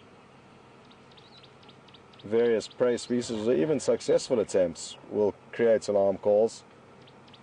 Often alarm calls more loud and consistent when an animal has been taken down out of a herd. Impala definitely do that. They really alarm call profusely if one of their members get taken down. So this being silent allows us to hopefully hear any signals from around us to lead us closer to the animals that we're searching for.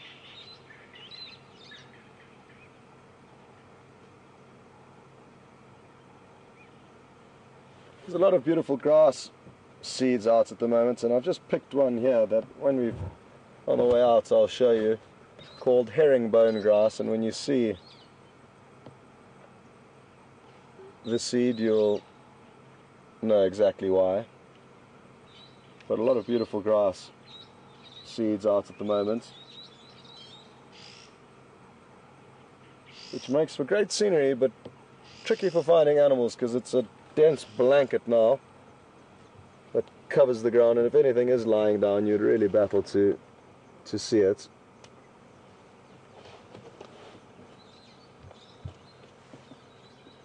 So before we continue, I'll just break off one of these and pop it over there. Oh. There's the best. Sorry Vim, I'm taking on a bit of a roller coaster there. But you can kind of see the bone-like structure, almost a fish's skeleton of a fish, hence the name herringbone grass. And these are all individual seeds, not just one. So if I break it up you'll notice that these are all individual little seeds that desiccate as they dry out. They'll break apart and start their own little life, and it looked like the giraffe was listening in on that. It's not that it should be too interested in what's going on with the grass, because it doesn't feed on grass with that long neck. It would be a seriously bad adaptation or evolution if this animal fed on grass. And it only feeds on trees. It's a browser. So interesting that it seemed to tune into the grass speech about the herringbone grass. Yes, it's looking at something behind us, which has happened to me in the past, thinking, oh, this is great, the giraffe's really giving us a good intense look, and you look behind you and there's a leopard or a cheetah on the move.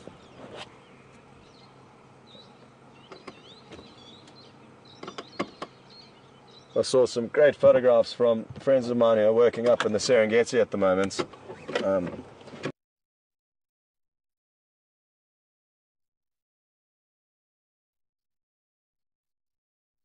Company up in Tanzania, and that's how I got to know them. They were just other camp managers. Really nice couple from the UK, and they got some incredible lucky in a big open plain. Makes for wonderful photographic opportunities and just great viewing in general.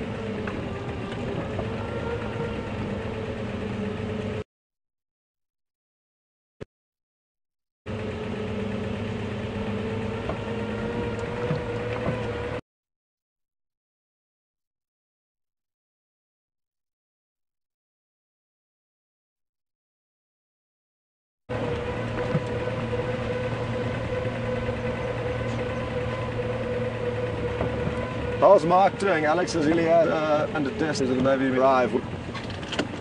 Thanks, man.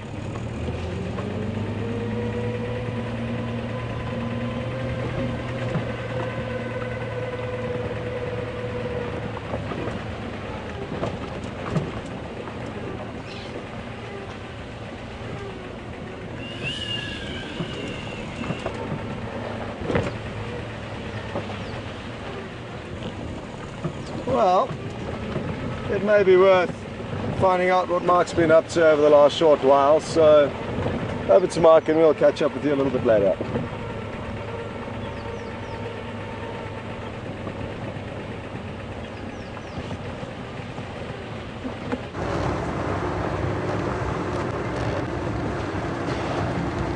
Hello everybody, welcome to Arathusa Safari. We're driving around our neighbouring city now. We're on Arathusa. Excuse me. Right.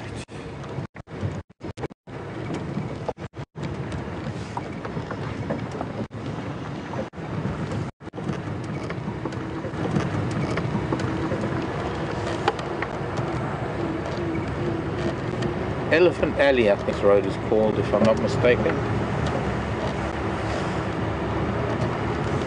We'll just drive it just because it's called Elephant Alley. There's giraffe tracks on it, so it has so there are a few animals that are sneaking down Alley Alley that's taboo.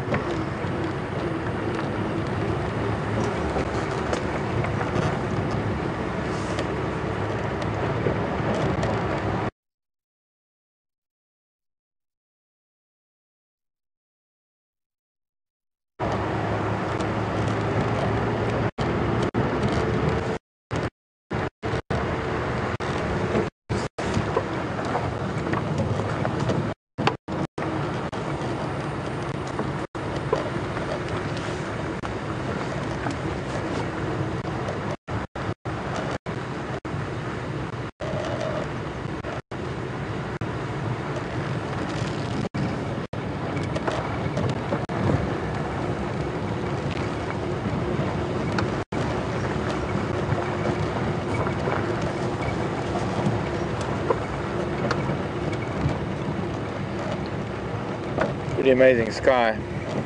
The mushroom cloud of a very big storm seems to be waning, to be dissipating, but very far in the west, way up the hill mountain. Very similar to yesterday, so there is a daily build-up storm activity, and hopefully some of it will come our way too. Lovely guarri felt here. All these big guarri bushes, all this bright green around us. Big round bushes known as guarri bushes. The magic guarri. I'm looking for a particular branch.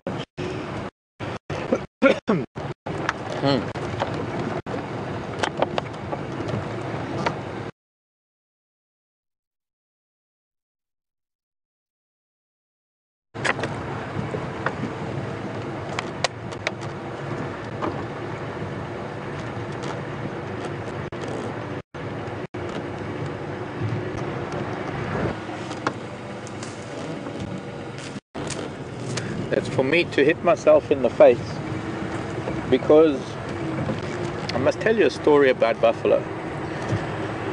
They have a lot of different things that tag along, and one of the things that tag along with buffalo is a tiny little fly that can be quite testing, I suppose. Very small, and they get in everywhere, but when they're on the face, it tickles my face. And so I have a natural habit of trying to catch the fly on my face, because it is, I think it's the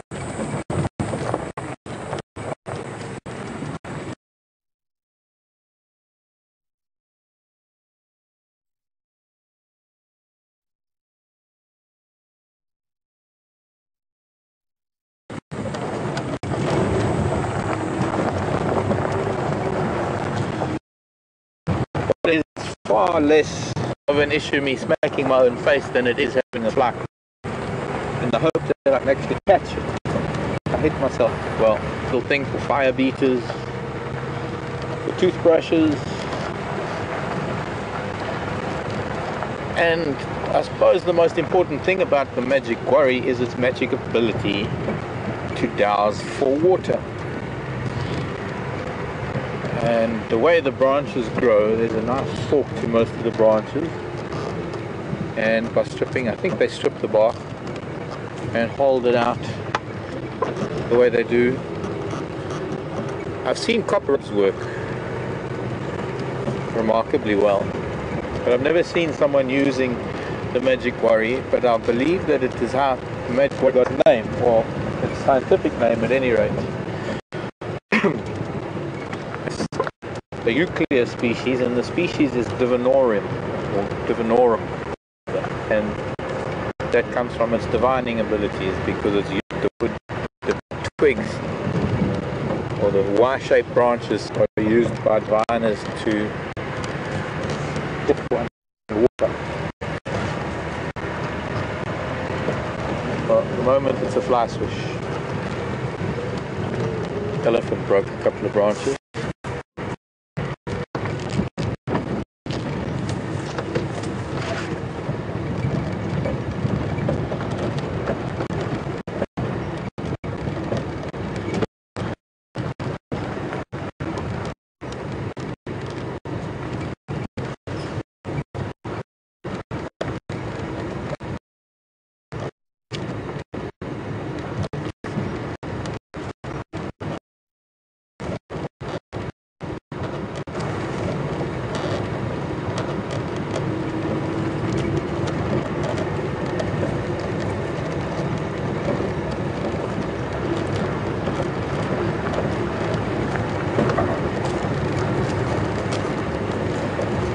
Not much that the radio is telling me here on Arathusa this afternoon.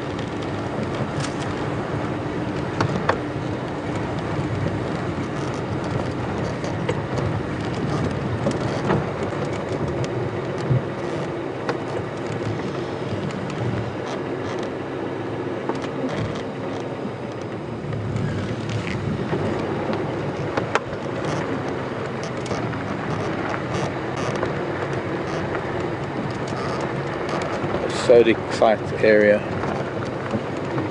where salts leach out of the soil and cause these eroded patches. Very low water table, rather very high, where water seeps down through the slopes and in some cases leaches salts out in these lower lying areas.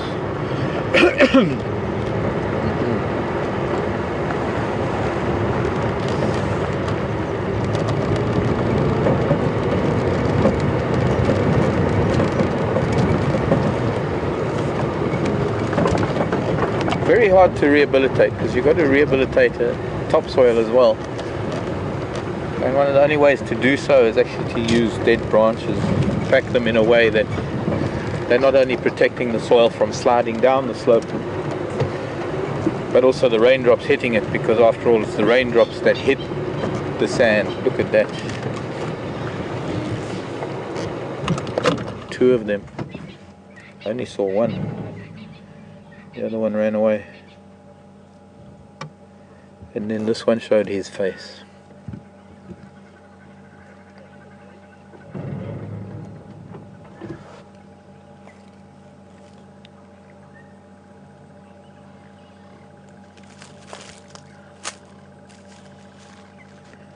Run.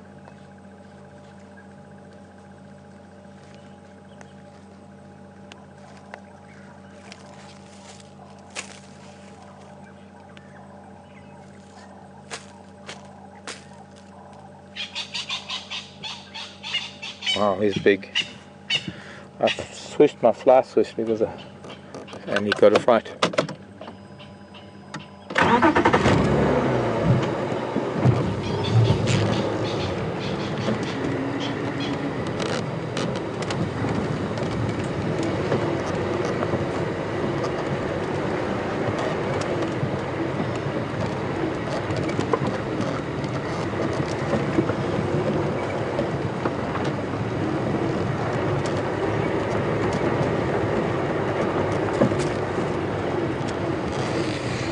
Smell those water buckets.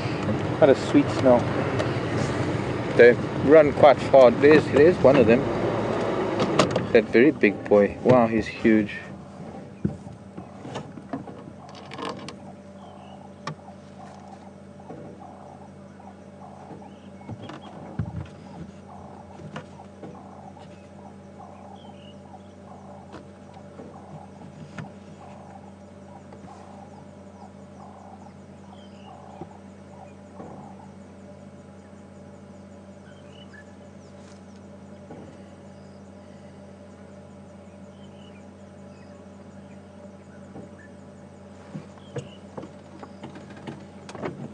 Know how much I could move and make it a better shot because I've got that overhanging branch and I don't want him to run too much.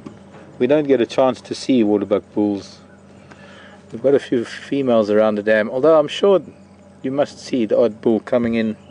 There is one that lives behind Vuyatela camp. I've seen him there a few times, but he's very shy.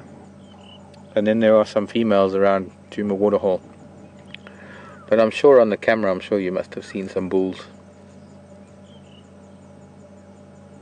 Really magnificent bull this.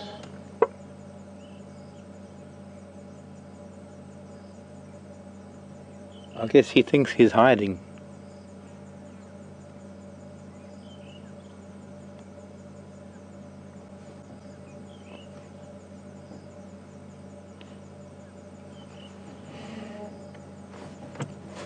Okay, I can't see you anymore. You're camouflaged. Go find your cousins at the dam.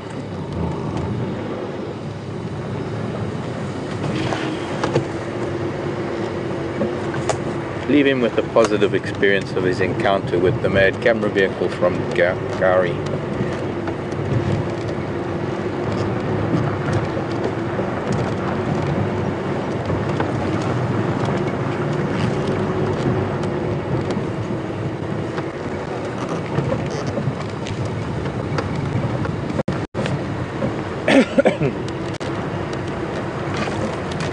Bit of a frog in my throat today.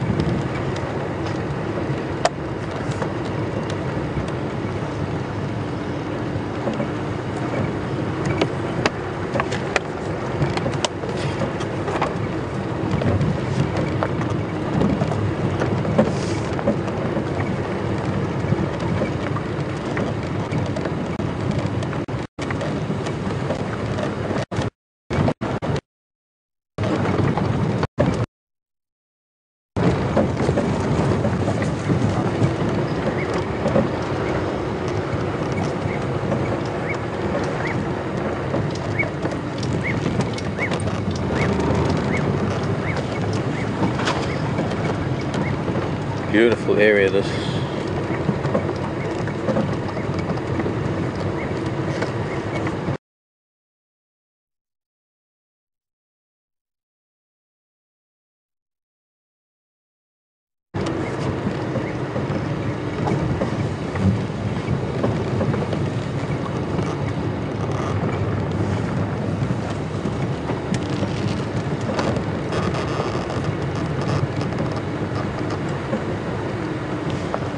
I don't believe I've been down this lovely shady avenue of Tambuti forest.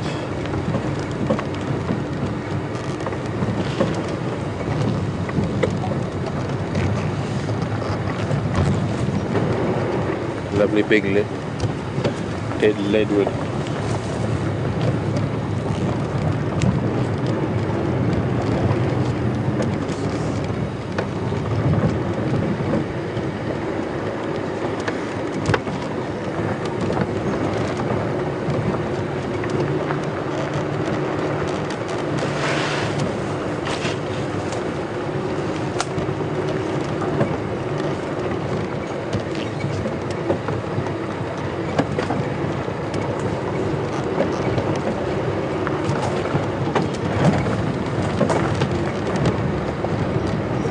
Here's the lodge, maybe. And then go around to see the dam. Yes. Question. What?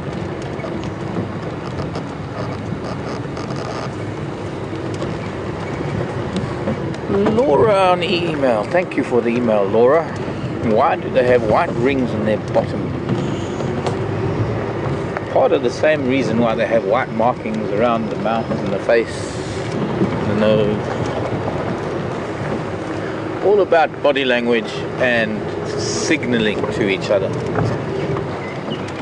and the need to be fairly quiet when you're communicating with other members of your herd, particularly if you have things like lions stalking you.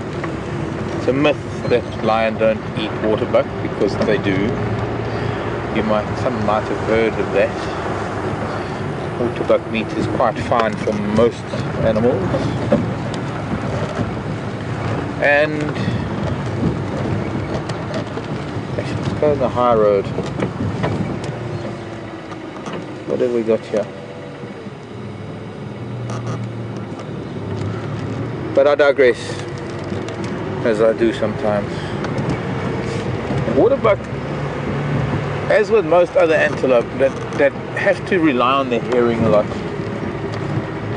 have developed an intricate and a very intriguing body language that goes along with all the markings on their bodies. When you look at oryx or sable or kudu, any of the other antelope, there's a big tortoise.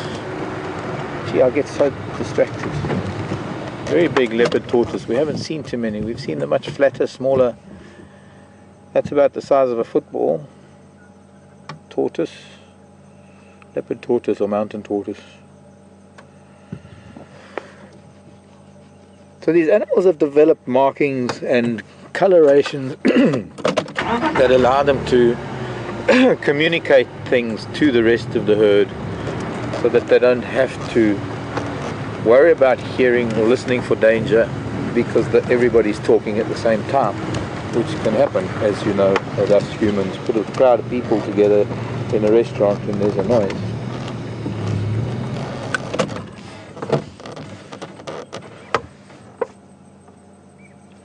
So quite a big tortoise.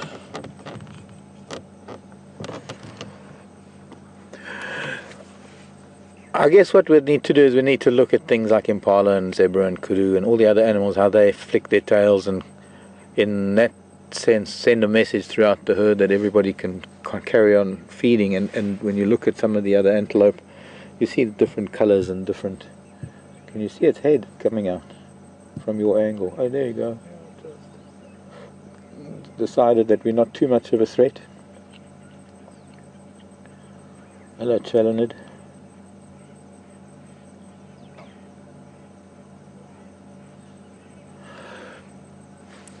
For waterbuck, it just happens to be a white ring around the rump and a tail that is fairly dark. It doesn't have the white markings on the tail or the white fur on the tail like the kudu and the impala have.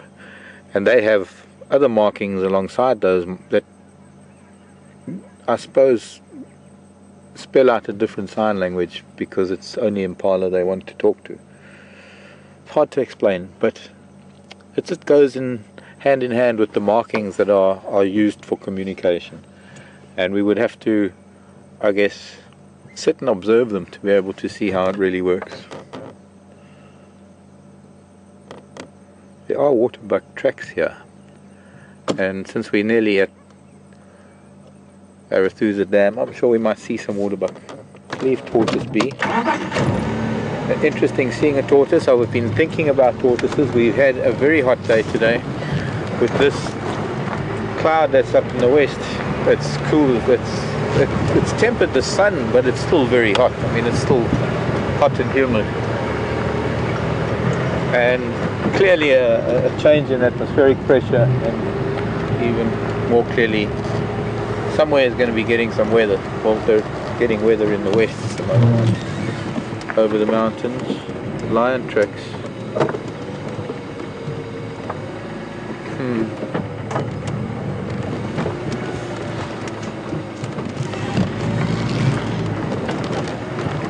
Not very fresh lion tracks, but lots of them. Only in the part where the vehicles haven't been driving, so maybe a day or so.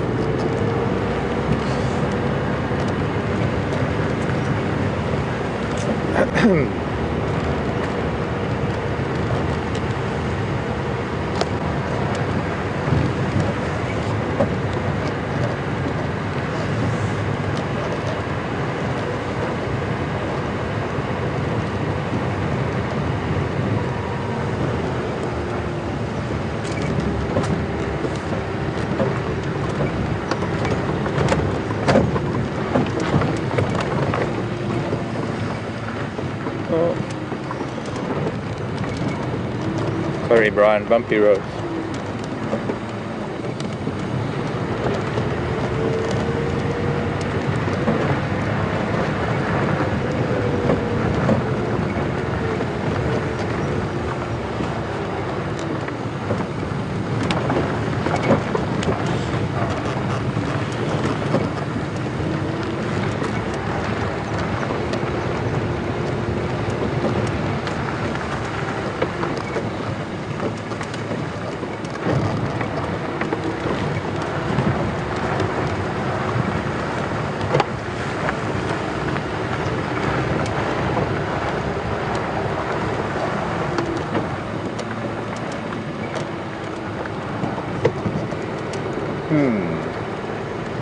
no water bucket.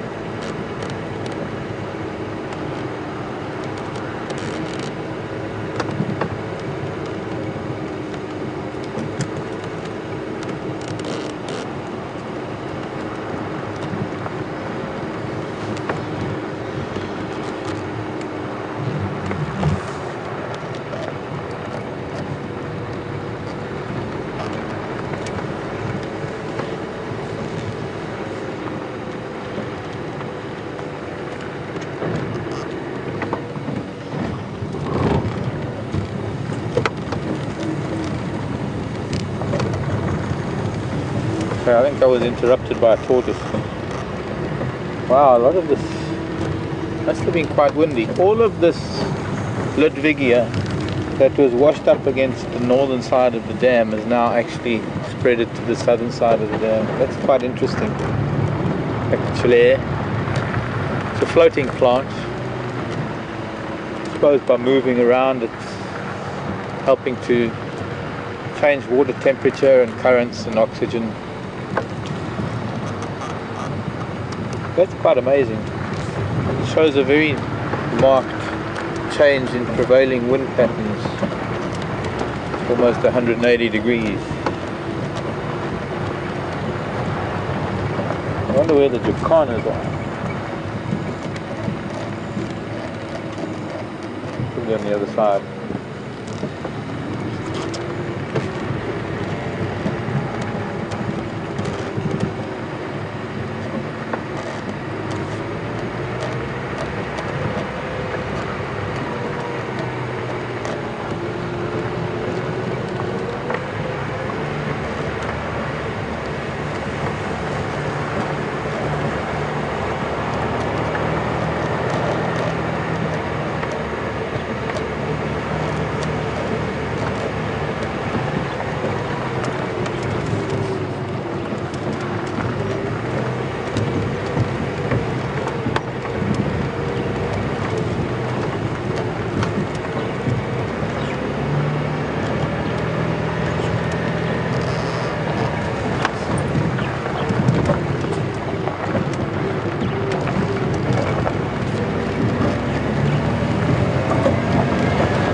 Really bumpy roads here.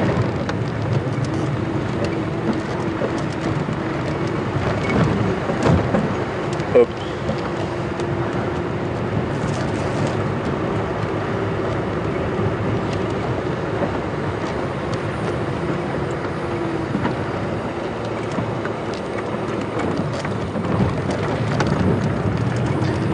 From here, Arathusa's generator, that means that the power is still out.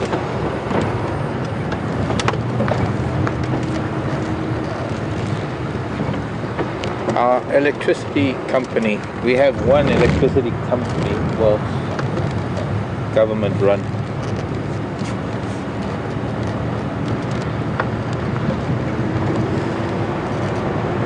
It's in trouble.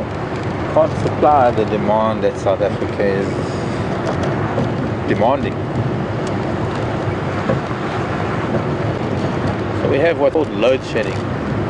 Someone somewhere will arbitrarily decide, oh well, today from 4 to 8 today, that area over there will have no electricity.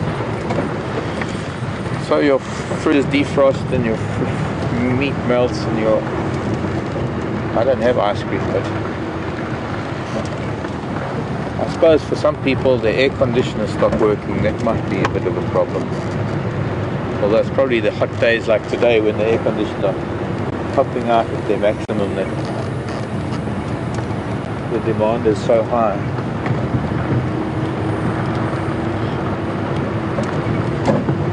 We're also running a generator, which allows us to broadcast as well. Interesting cloud formation, and it's turning.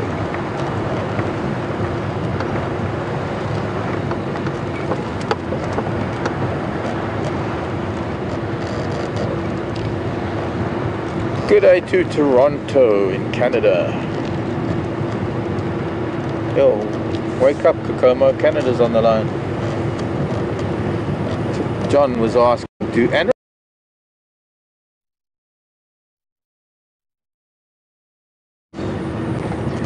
Yes and yes.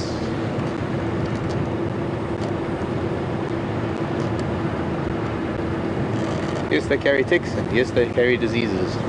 You must have missed us with the elephant earlier, John, because we had there were some nice big fat white ticks on that elephant. If I could have, I probably would have found ticks on that tortoise. There are ticks in their thousands. Oh, sorry.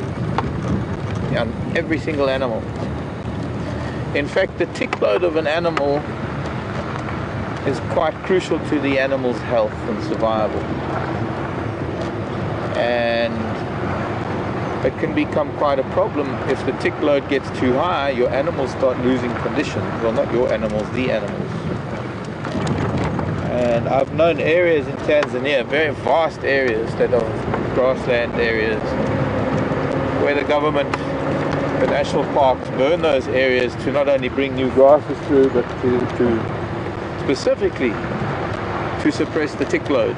And in studies that have been done, veterinary studies that have been done on animals that have been darted, or for that matter euthanized or killed, obviously people doing PhD studies and theses on animals and ticks and the diseases that they carry, because it's vitally important to our well-being, because there are diseases, there are things that can be carried by ticks that can influence our animals, our domestic stock or our domestic animals. So it's very important to know what you're dealing with ticks. There are ticks here that carry, oh wow, we've got a sunset to see. A lot of animals here on the airstrip. There's a tick that carries a disease, it carries a parasite that causes a disease in humans, or rather a fever in humans. Tick bite fever we call it. It's not Lyme disease, although I believe I saw a headline about Lyme disease.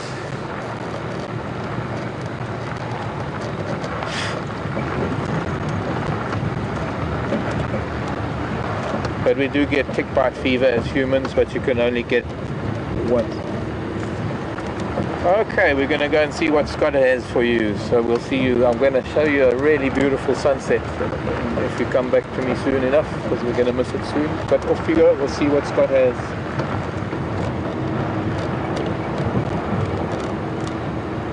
Shoot me now.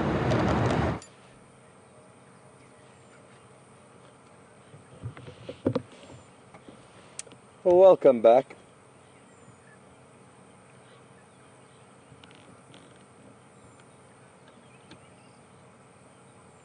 And what you can see is a very relaxed vervet monkey feeding on the fruits of the marula tree that it's sitting in.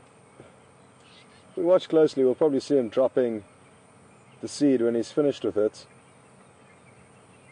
I think it's a male, just judging from its size. There is another one dangling about in this tree. Can't see any more yet, so if it is just two of them, it could be two young males that may have been kicked out of their troop and are searching.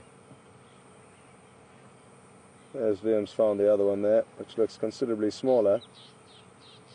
So the rest of the troop is obviously feeding up towards this marula tree, where we have seen two so far. And they really are such wonderful animals to watch, and we don't sadly get to see them too often. So every time we do, we try our best to show you them. So I hope you're enjoying this. I remember it took about a month for us to show people the first views of some vervet monkeys. It was on a rainy morning. I remember Brian was the cameraman, and it was highly entertaining for us as the viewers and for Brian as the cameraman, trying to pan through the tree as these monkeys were playing. Imagine being able to sit right out there on that terminal branch of a marula tree, really high up. There, he's picked another one. And interesting to see how the monkey eats the marula.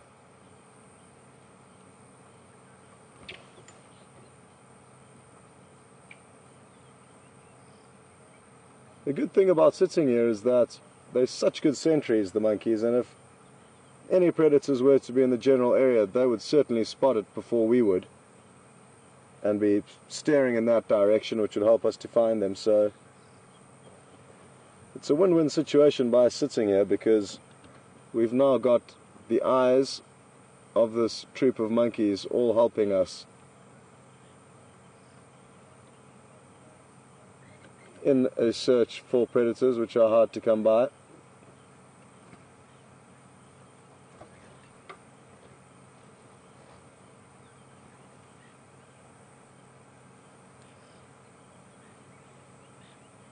We should be able to get considerably closer, so let's see what happens once we reposition.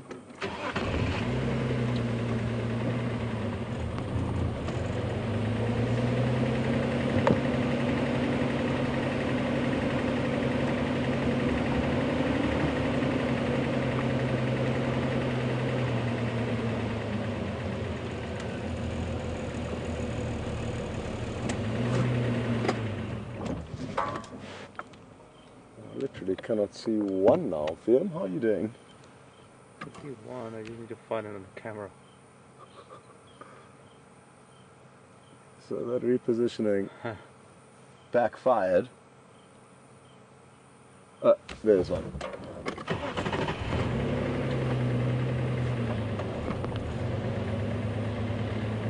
We might be able to get a gap. Yeah. You got it further up, the one in the gap further up, yeah? You got another one? Yeah, just further up from where you were looking. Got him there?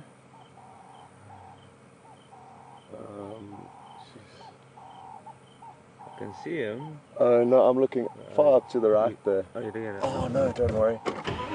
There's the jackpot here.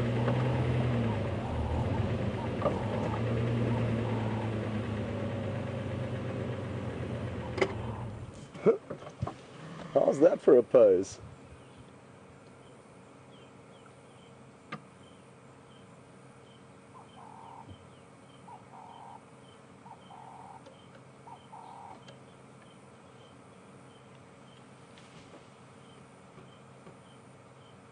One very relaxed vervet monkey. Just casually balancing in the tree, holding onto his toes. You can see how he's draped his tail down.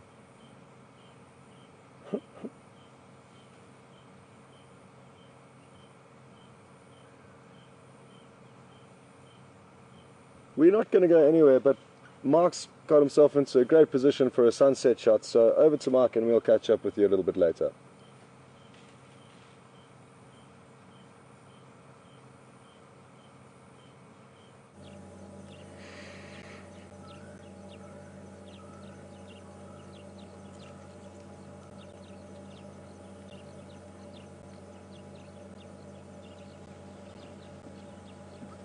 What happened there? Something spooked the foal.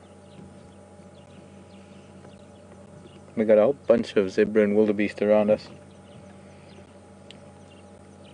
I think it's a stallion that's getting nasty, or another mare chasing that foal. Jealousy happens.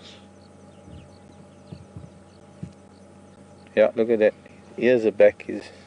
Was it a...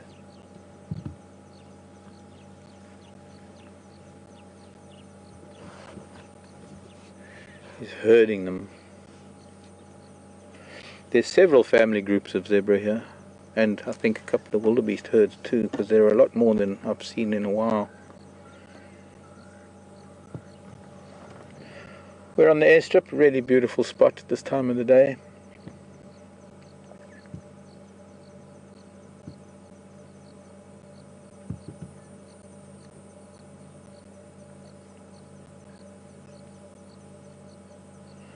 Grooming each other, strengthening bonds.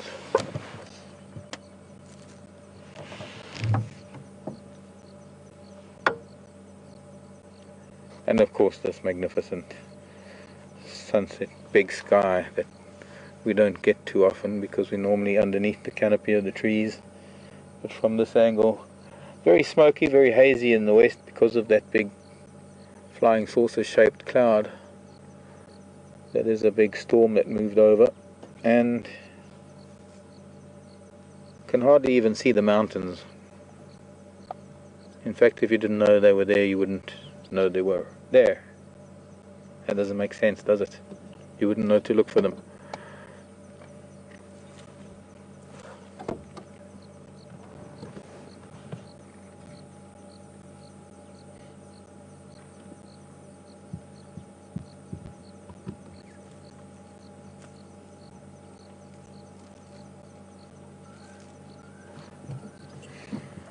Let's slowly drive a little down the airstrip and see who else we can find, and we're going to go back to Scott and some primates. Show the view of the sky too from a different angle. Right, children? Excuse me, ladies.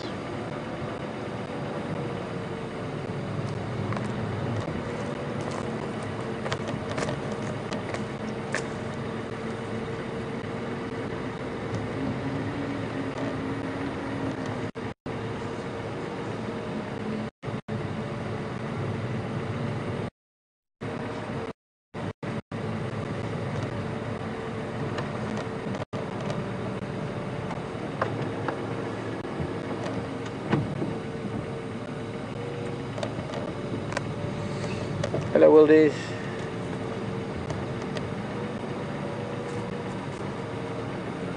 There's quite a young calf there that's very much younger than the others. It's quite a new calf.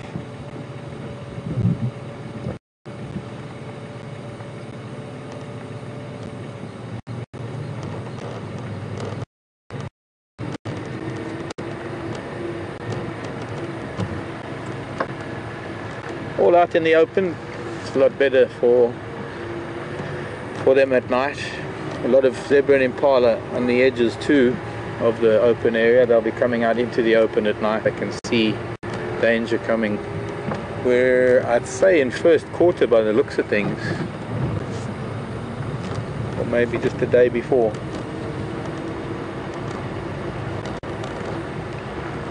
So I just also have to tell you folks, I'm gonna be here for 1 or 2 days. I've got to go home for a couple of days.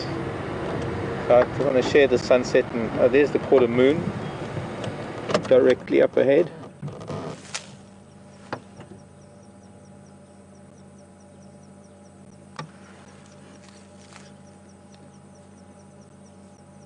I'll have to send you photographs next week when I'm home. I'll send you photographs of full moon. I'll put it on Facebook and Instagram.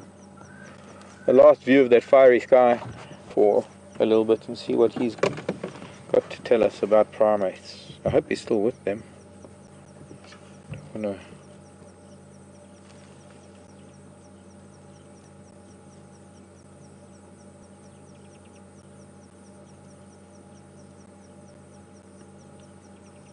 Monkey's balls and shit.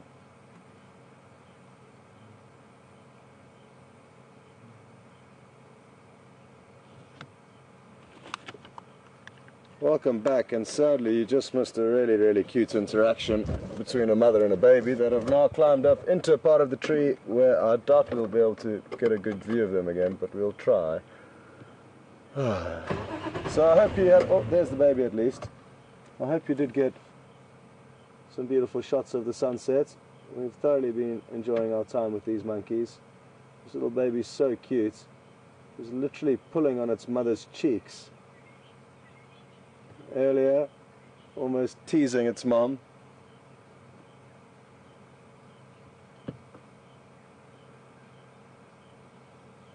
These two adolescents appear like they are doing some grooming of one another, which is what primates do. And these two might provide us with a little bit of action, because they do look like teenagers, and just like humans, the teenagers can be energetic and playful. So let's watch this space.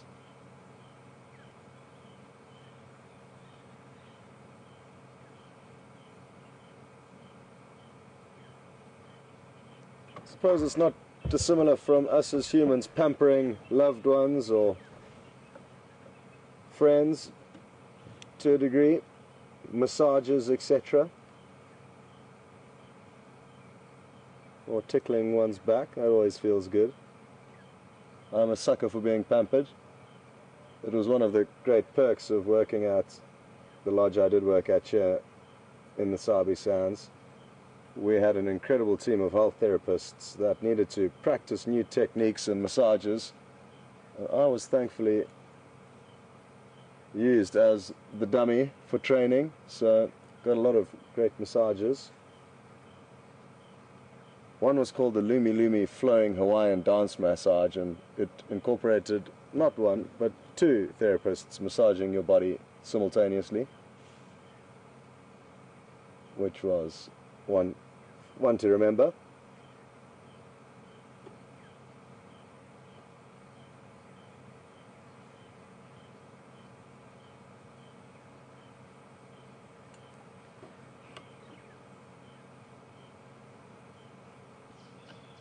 And it really is wonderful to watch an animal that is so close to us as humans. It appears that the one sitting there, and they're all queuing up waiting to get pampered from the same one. This one's just come up for his turn, so again, just like humans, you may find some monkeys more giving than others, and maybe that's the generous one in the troop, that everyone knows they can get a little bit of love and affection from.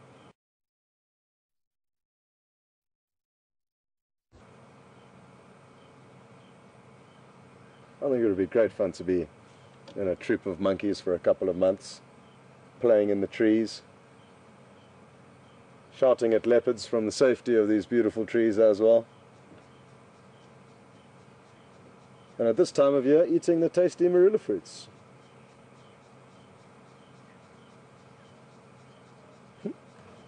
Well, sadly we can't see, but it looks like that one is resting its head down on the log, almost asleep, while it gets its back foot cleared of any parasites or ticks or even burrs that may get stuck on their fur. There's a lot of grass seeds that are transported by being stuck onto animals' fur and our legs as well, or laces.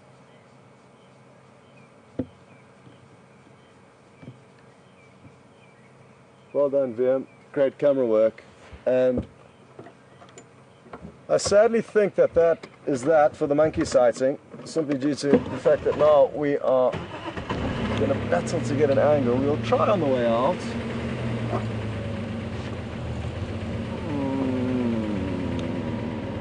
But not looking promising. Anyway, thanks monkeys. It was good to see you again. Oh!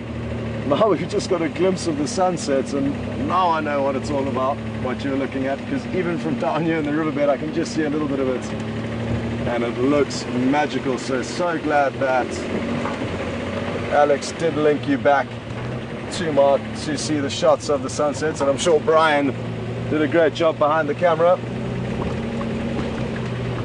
Oh, that is one of the better ones. I wish I was on higher ground.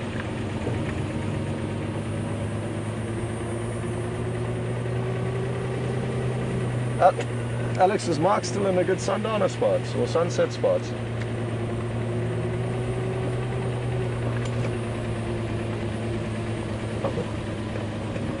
Okay, copy.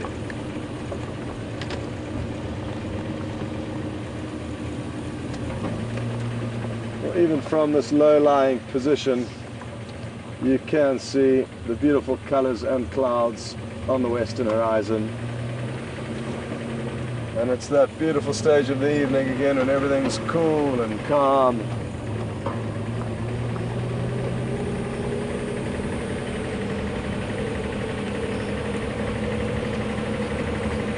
Relief from the heat of the day.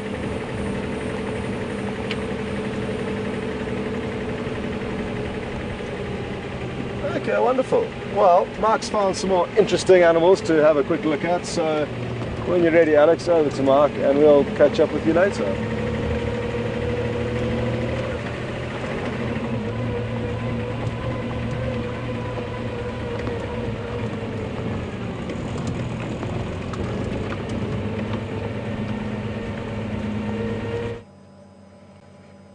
Well, if I can't have an elephant sunset, I can have a giraffe sunset. Mother and child, there's another female here, another cow. See if we can get a view of them. I'm not sure, unfortunately we can't get in here, it'll just chase them. But to try and get a view of them with this beautiful sky behind us. She's eating on a terminalia, which is quite a bitter leaf, very high in tannin. The other cow is also eating with her. Silver cluster leaf.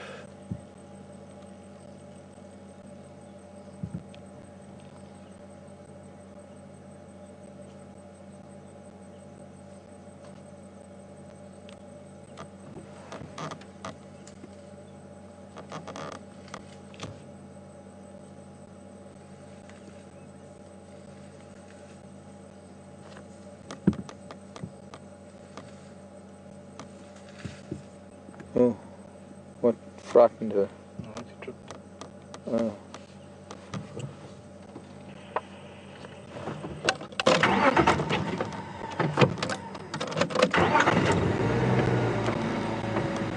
There were two, and sadly they're heading deeper into the bush, these three.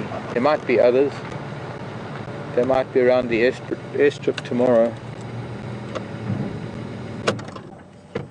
She's been doing a lot of scratching.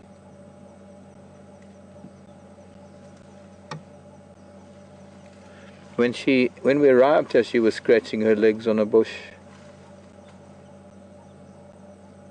Might be a way to get rid of ticks, especially with some of the higher tannin plants. Also, that's what giraffes do when they have an itch. Not much else they can do, but they tend to rub on low trees. Scott's got something, so I think we're gonna cross over there.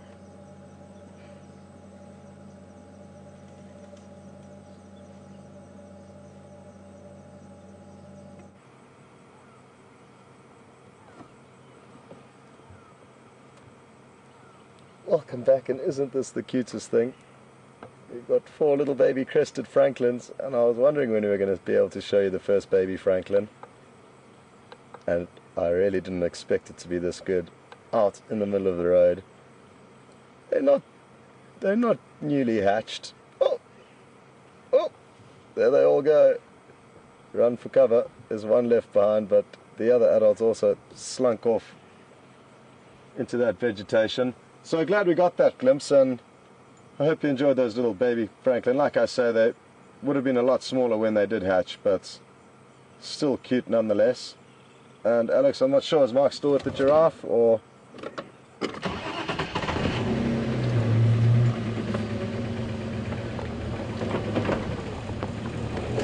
Sorry, go again.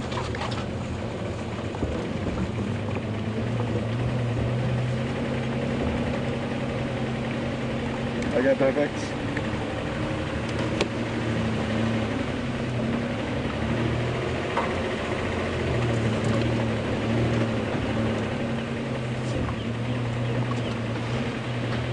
Well, this evening's drive certainly has ended up with some cute sightings, especially the little baby vervet monkey we saw climbing up the tree,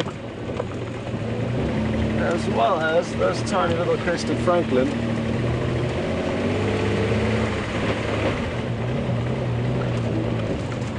Now, VM suggested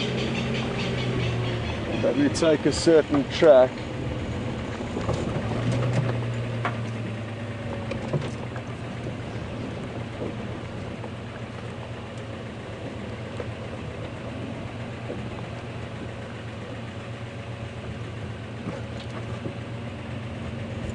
Instead of Franklin alarm call there.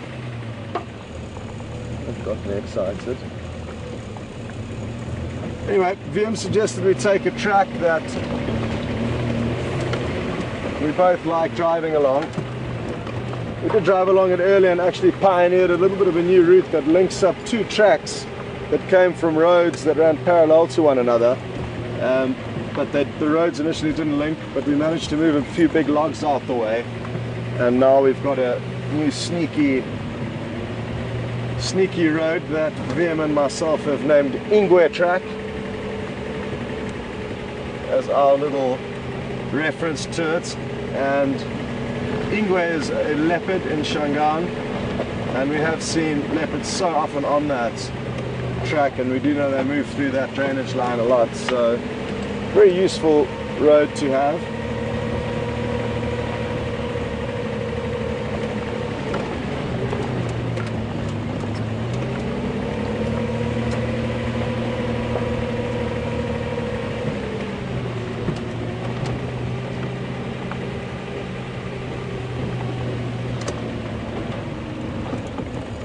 This is it.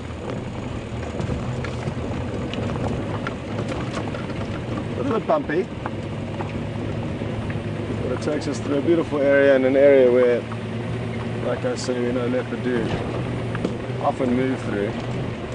What I was also mentioning to VM earlier is that we've been exceptionally lucky to have both Quarantine and Kunyuma, the two brothers, on this property. And what you need to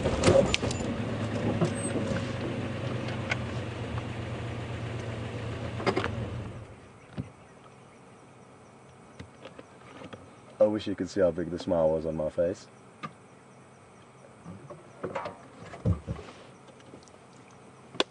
VM, you legend. We were going to take another road, and VM said, Scott, I think we need to go back and drive the Ingwe track. And I cannot believe my eyes. I literally cannot believe my eyes.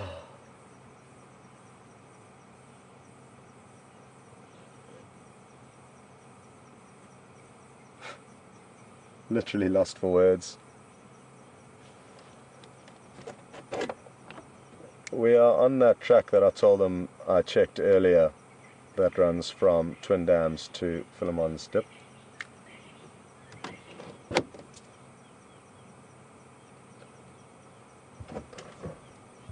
Well, like I said, you can drive the same road up and down and things will change, and that's exactly what's happened this afternoon and happened on previous drives. And now we are going to enjoy a beautiful, beautiful sighting of this leopard up a tree.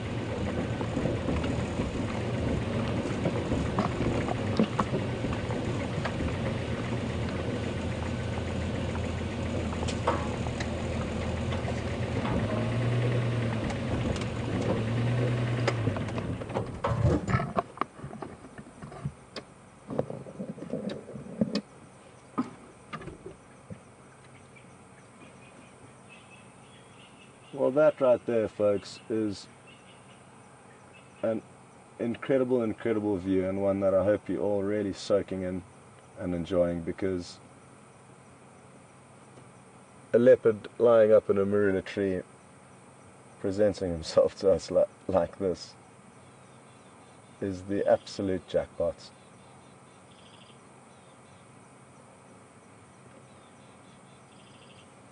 And therefore, forcing him to take shorter breaths than he regularly would be able to without a full belly. Interesting that it is up a tree though, because when they are full bellied they're less inclined to go up trees because it's a bit more comfortable on the ground. Although as you can see there, he does look extremely comfortable.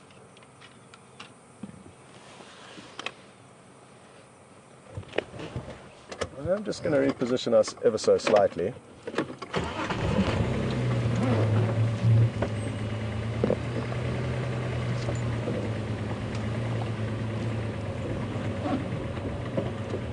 Just to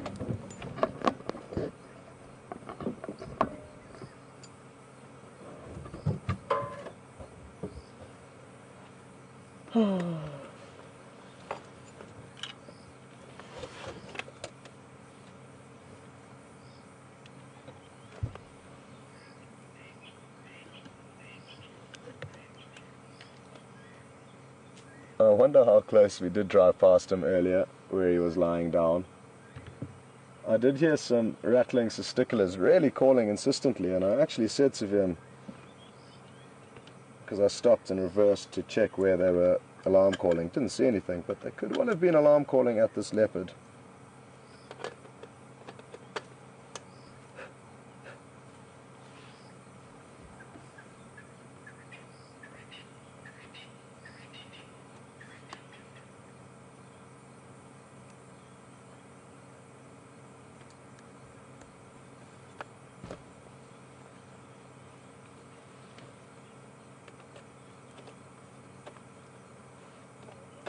Well, Vim, when I told you that your plan was the best plan I'd heard all day, I wasn't joking, but I didn't realize it would end up with this. An actual leopard.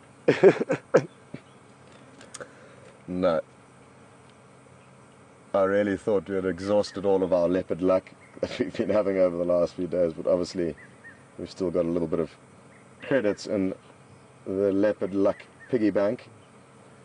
Because like I say, we've just been having the most unbelievably good quality sightings of these animals, and that's what's important to remember.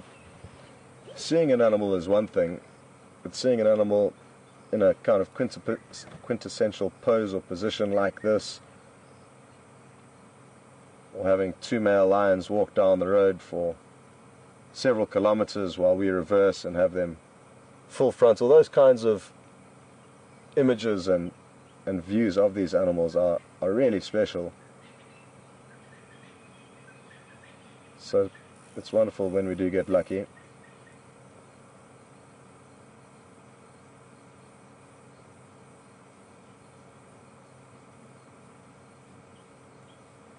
Oh, we've just got a message through from Romeo.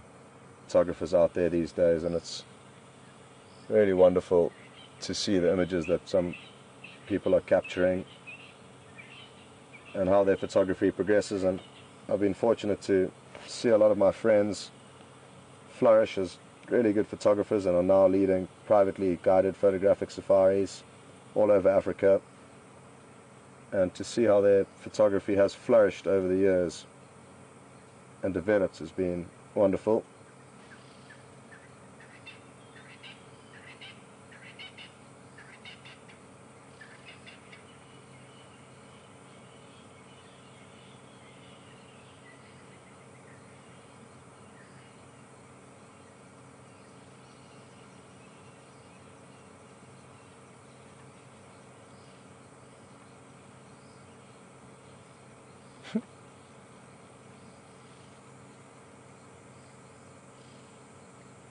I'm still laughing to myself at how lucky we've been.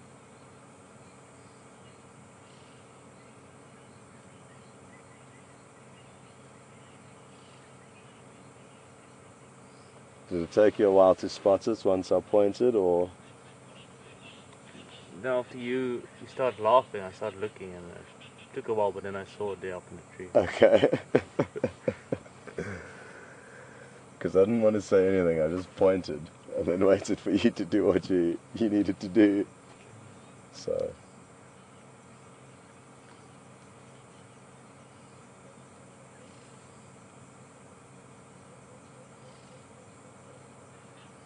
Okay folks, well we'll cut across back to Mark so you could say goodbye to you all, and we'll stay here and wait and see if this leopard does anything, so we'll see you shortly. Over to Mark.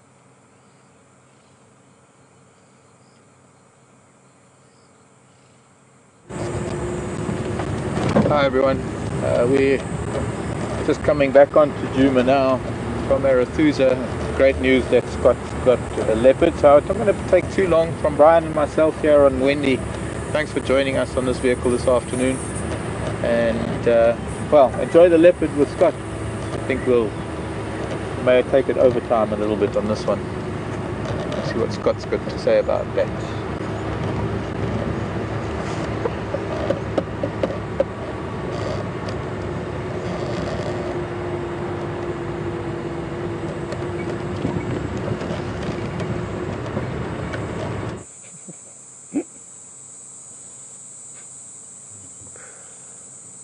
Welcome back, and interestingly enough,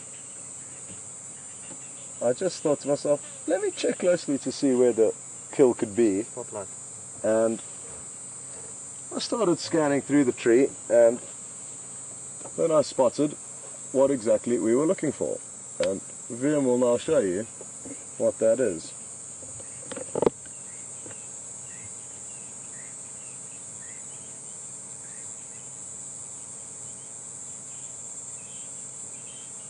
Sadly, there's one duiker less in the Sabi Sands population, and I wonder when he caught it. He could well have already caught it when we drove past and we didn't notice it up the tree, and he could have been lying down on the ground when we drove past. As I said, they often do when they're full-bellied. Then potentially he came up, fed on it a little bit, and decided to go back to sleep in the tree. Either way, all wonderful prospects for us, because now we've got something to come back to in the morning. He won't necessarily still be here, but I'm guessing he will. Still quite a bit of meat appears to remain on that carcass. And the other thing that I hope for it to bring, so that gives you a good idea of where exactly in relation to the leopard the kill is, just for when we return in the morning.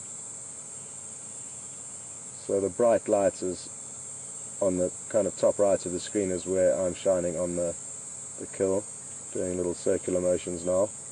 And then over there is the leopard that I'm just going to paint across gently. Beautiful. The other thing I hope we may get lucky enough to see tomorrow morning is hyena.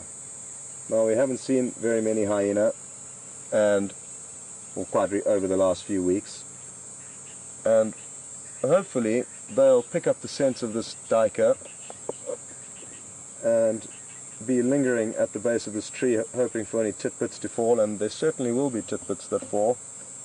Occasionally leopard can even drop the whole kill, and sometimes they manage to get onto it and back up the tree before the hyena have time to get to it, but what it always does is provide some great viewing.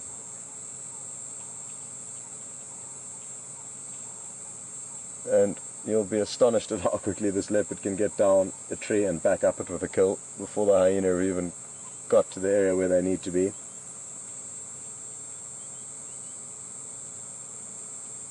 Well, I don't think we are going to be seeing too much here, and he could be sleeping like this for hours.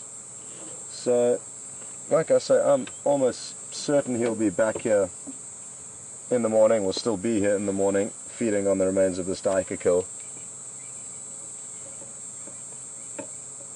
So, we'll come back in the morning and have a look then, so really looking forward to that. But from myself and so from myself and the leopard behind me, who's in all likelihood Kunyuma, I actually haven't got an ID yet, and it would have been difficult to see from the brief view we had on his face, but some of you may have had a good look. Anyway, we hit the jackpot again, and a big thank you to Viam, who suggested we came and check this road to have a look, and we got lucky again, so really fortunate and grateful for that. But thanks very much for following, and like I say, in the morning I think either myself or Mark, whoever is coming out, I'm not too sure the plan yet, we'll come and have a look here, and hopefully you'll have some more great images of this leopard. So Until then, have a great day or night depending on where you are, and I hope all is well.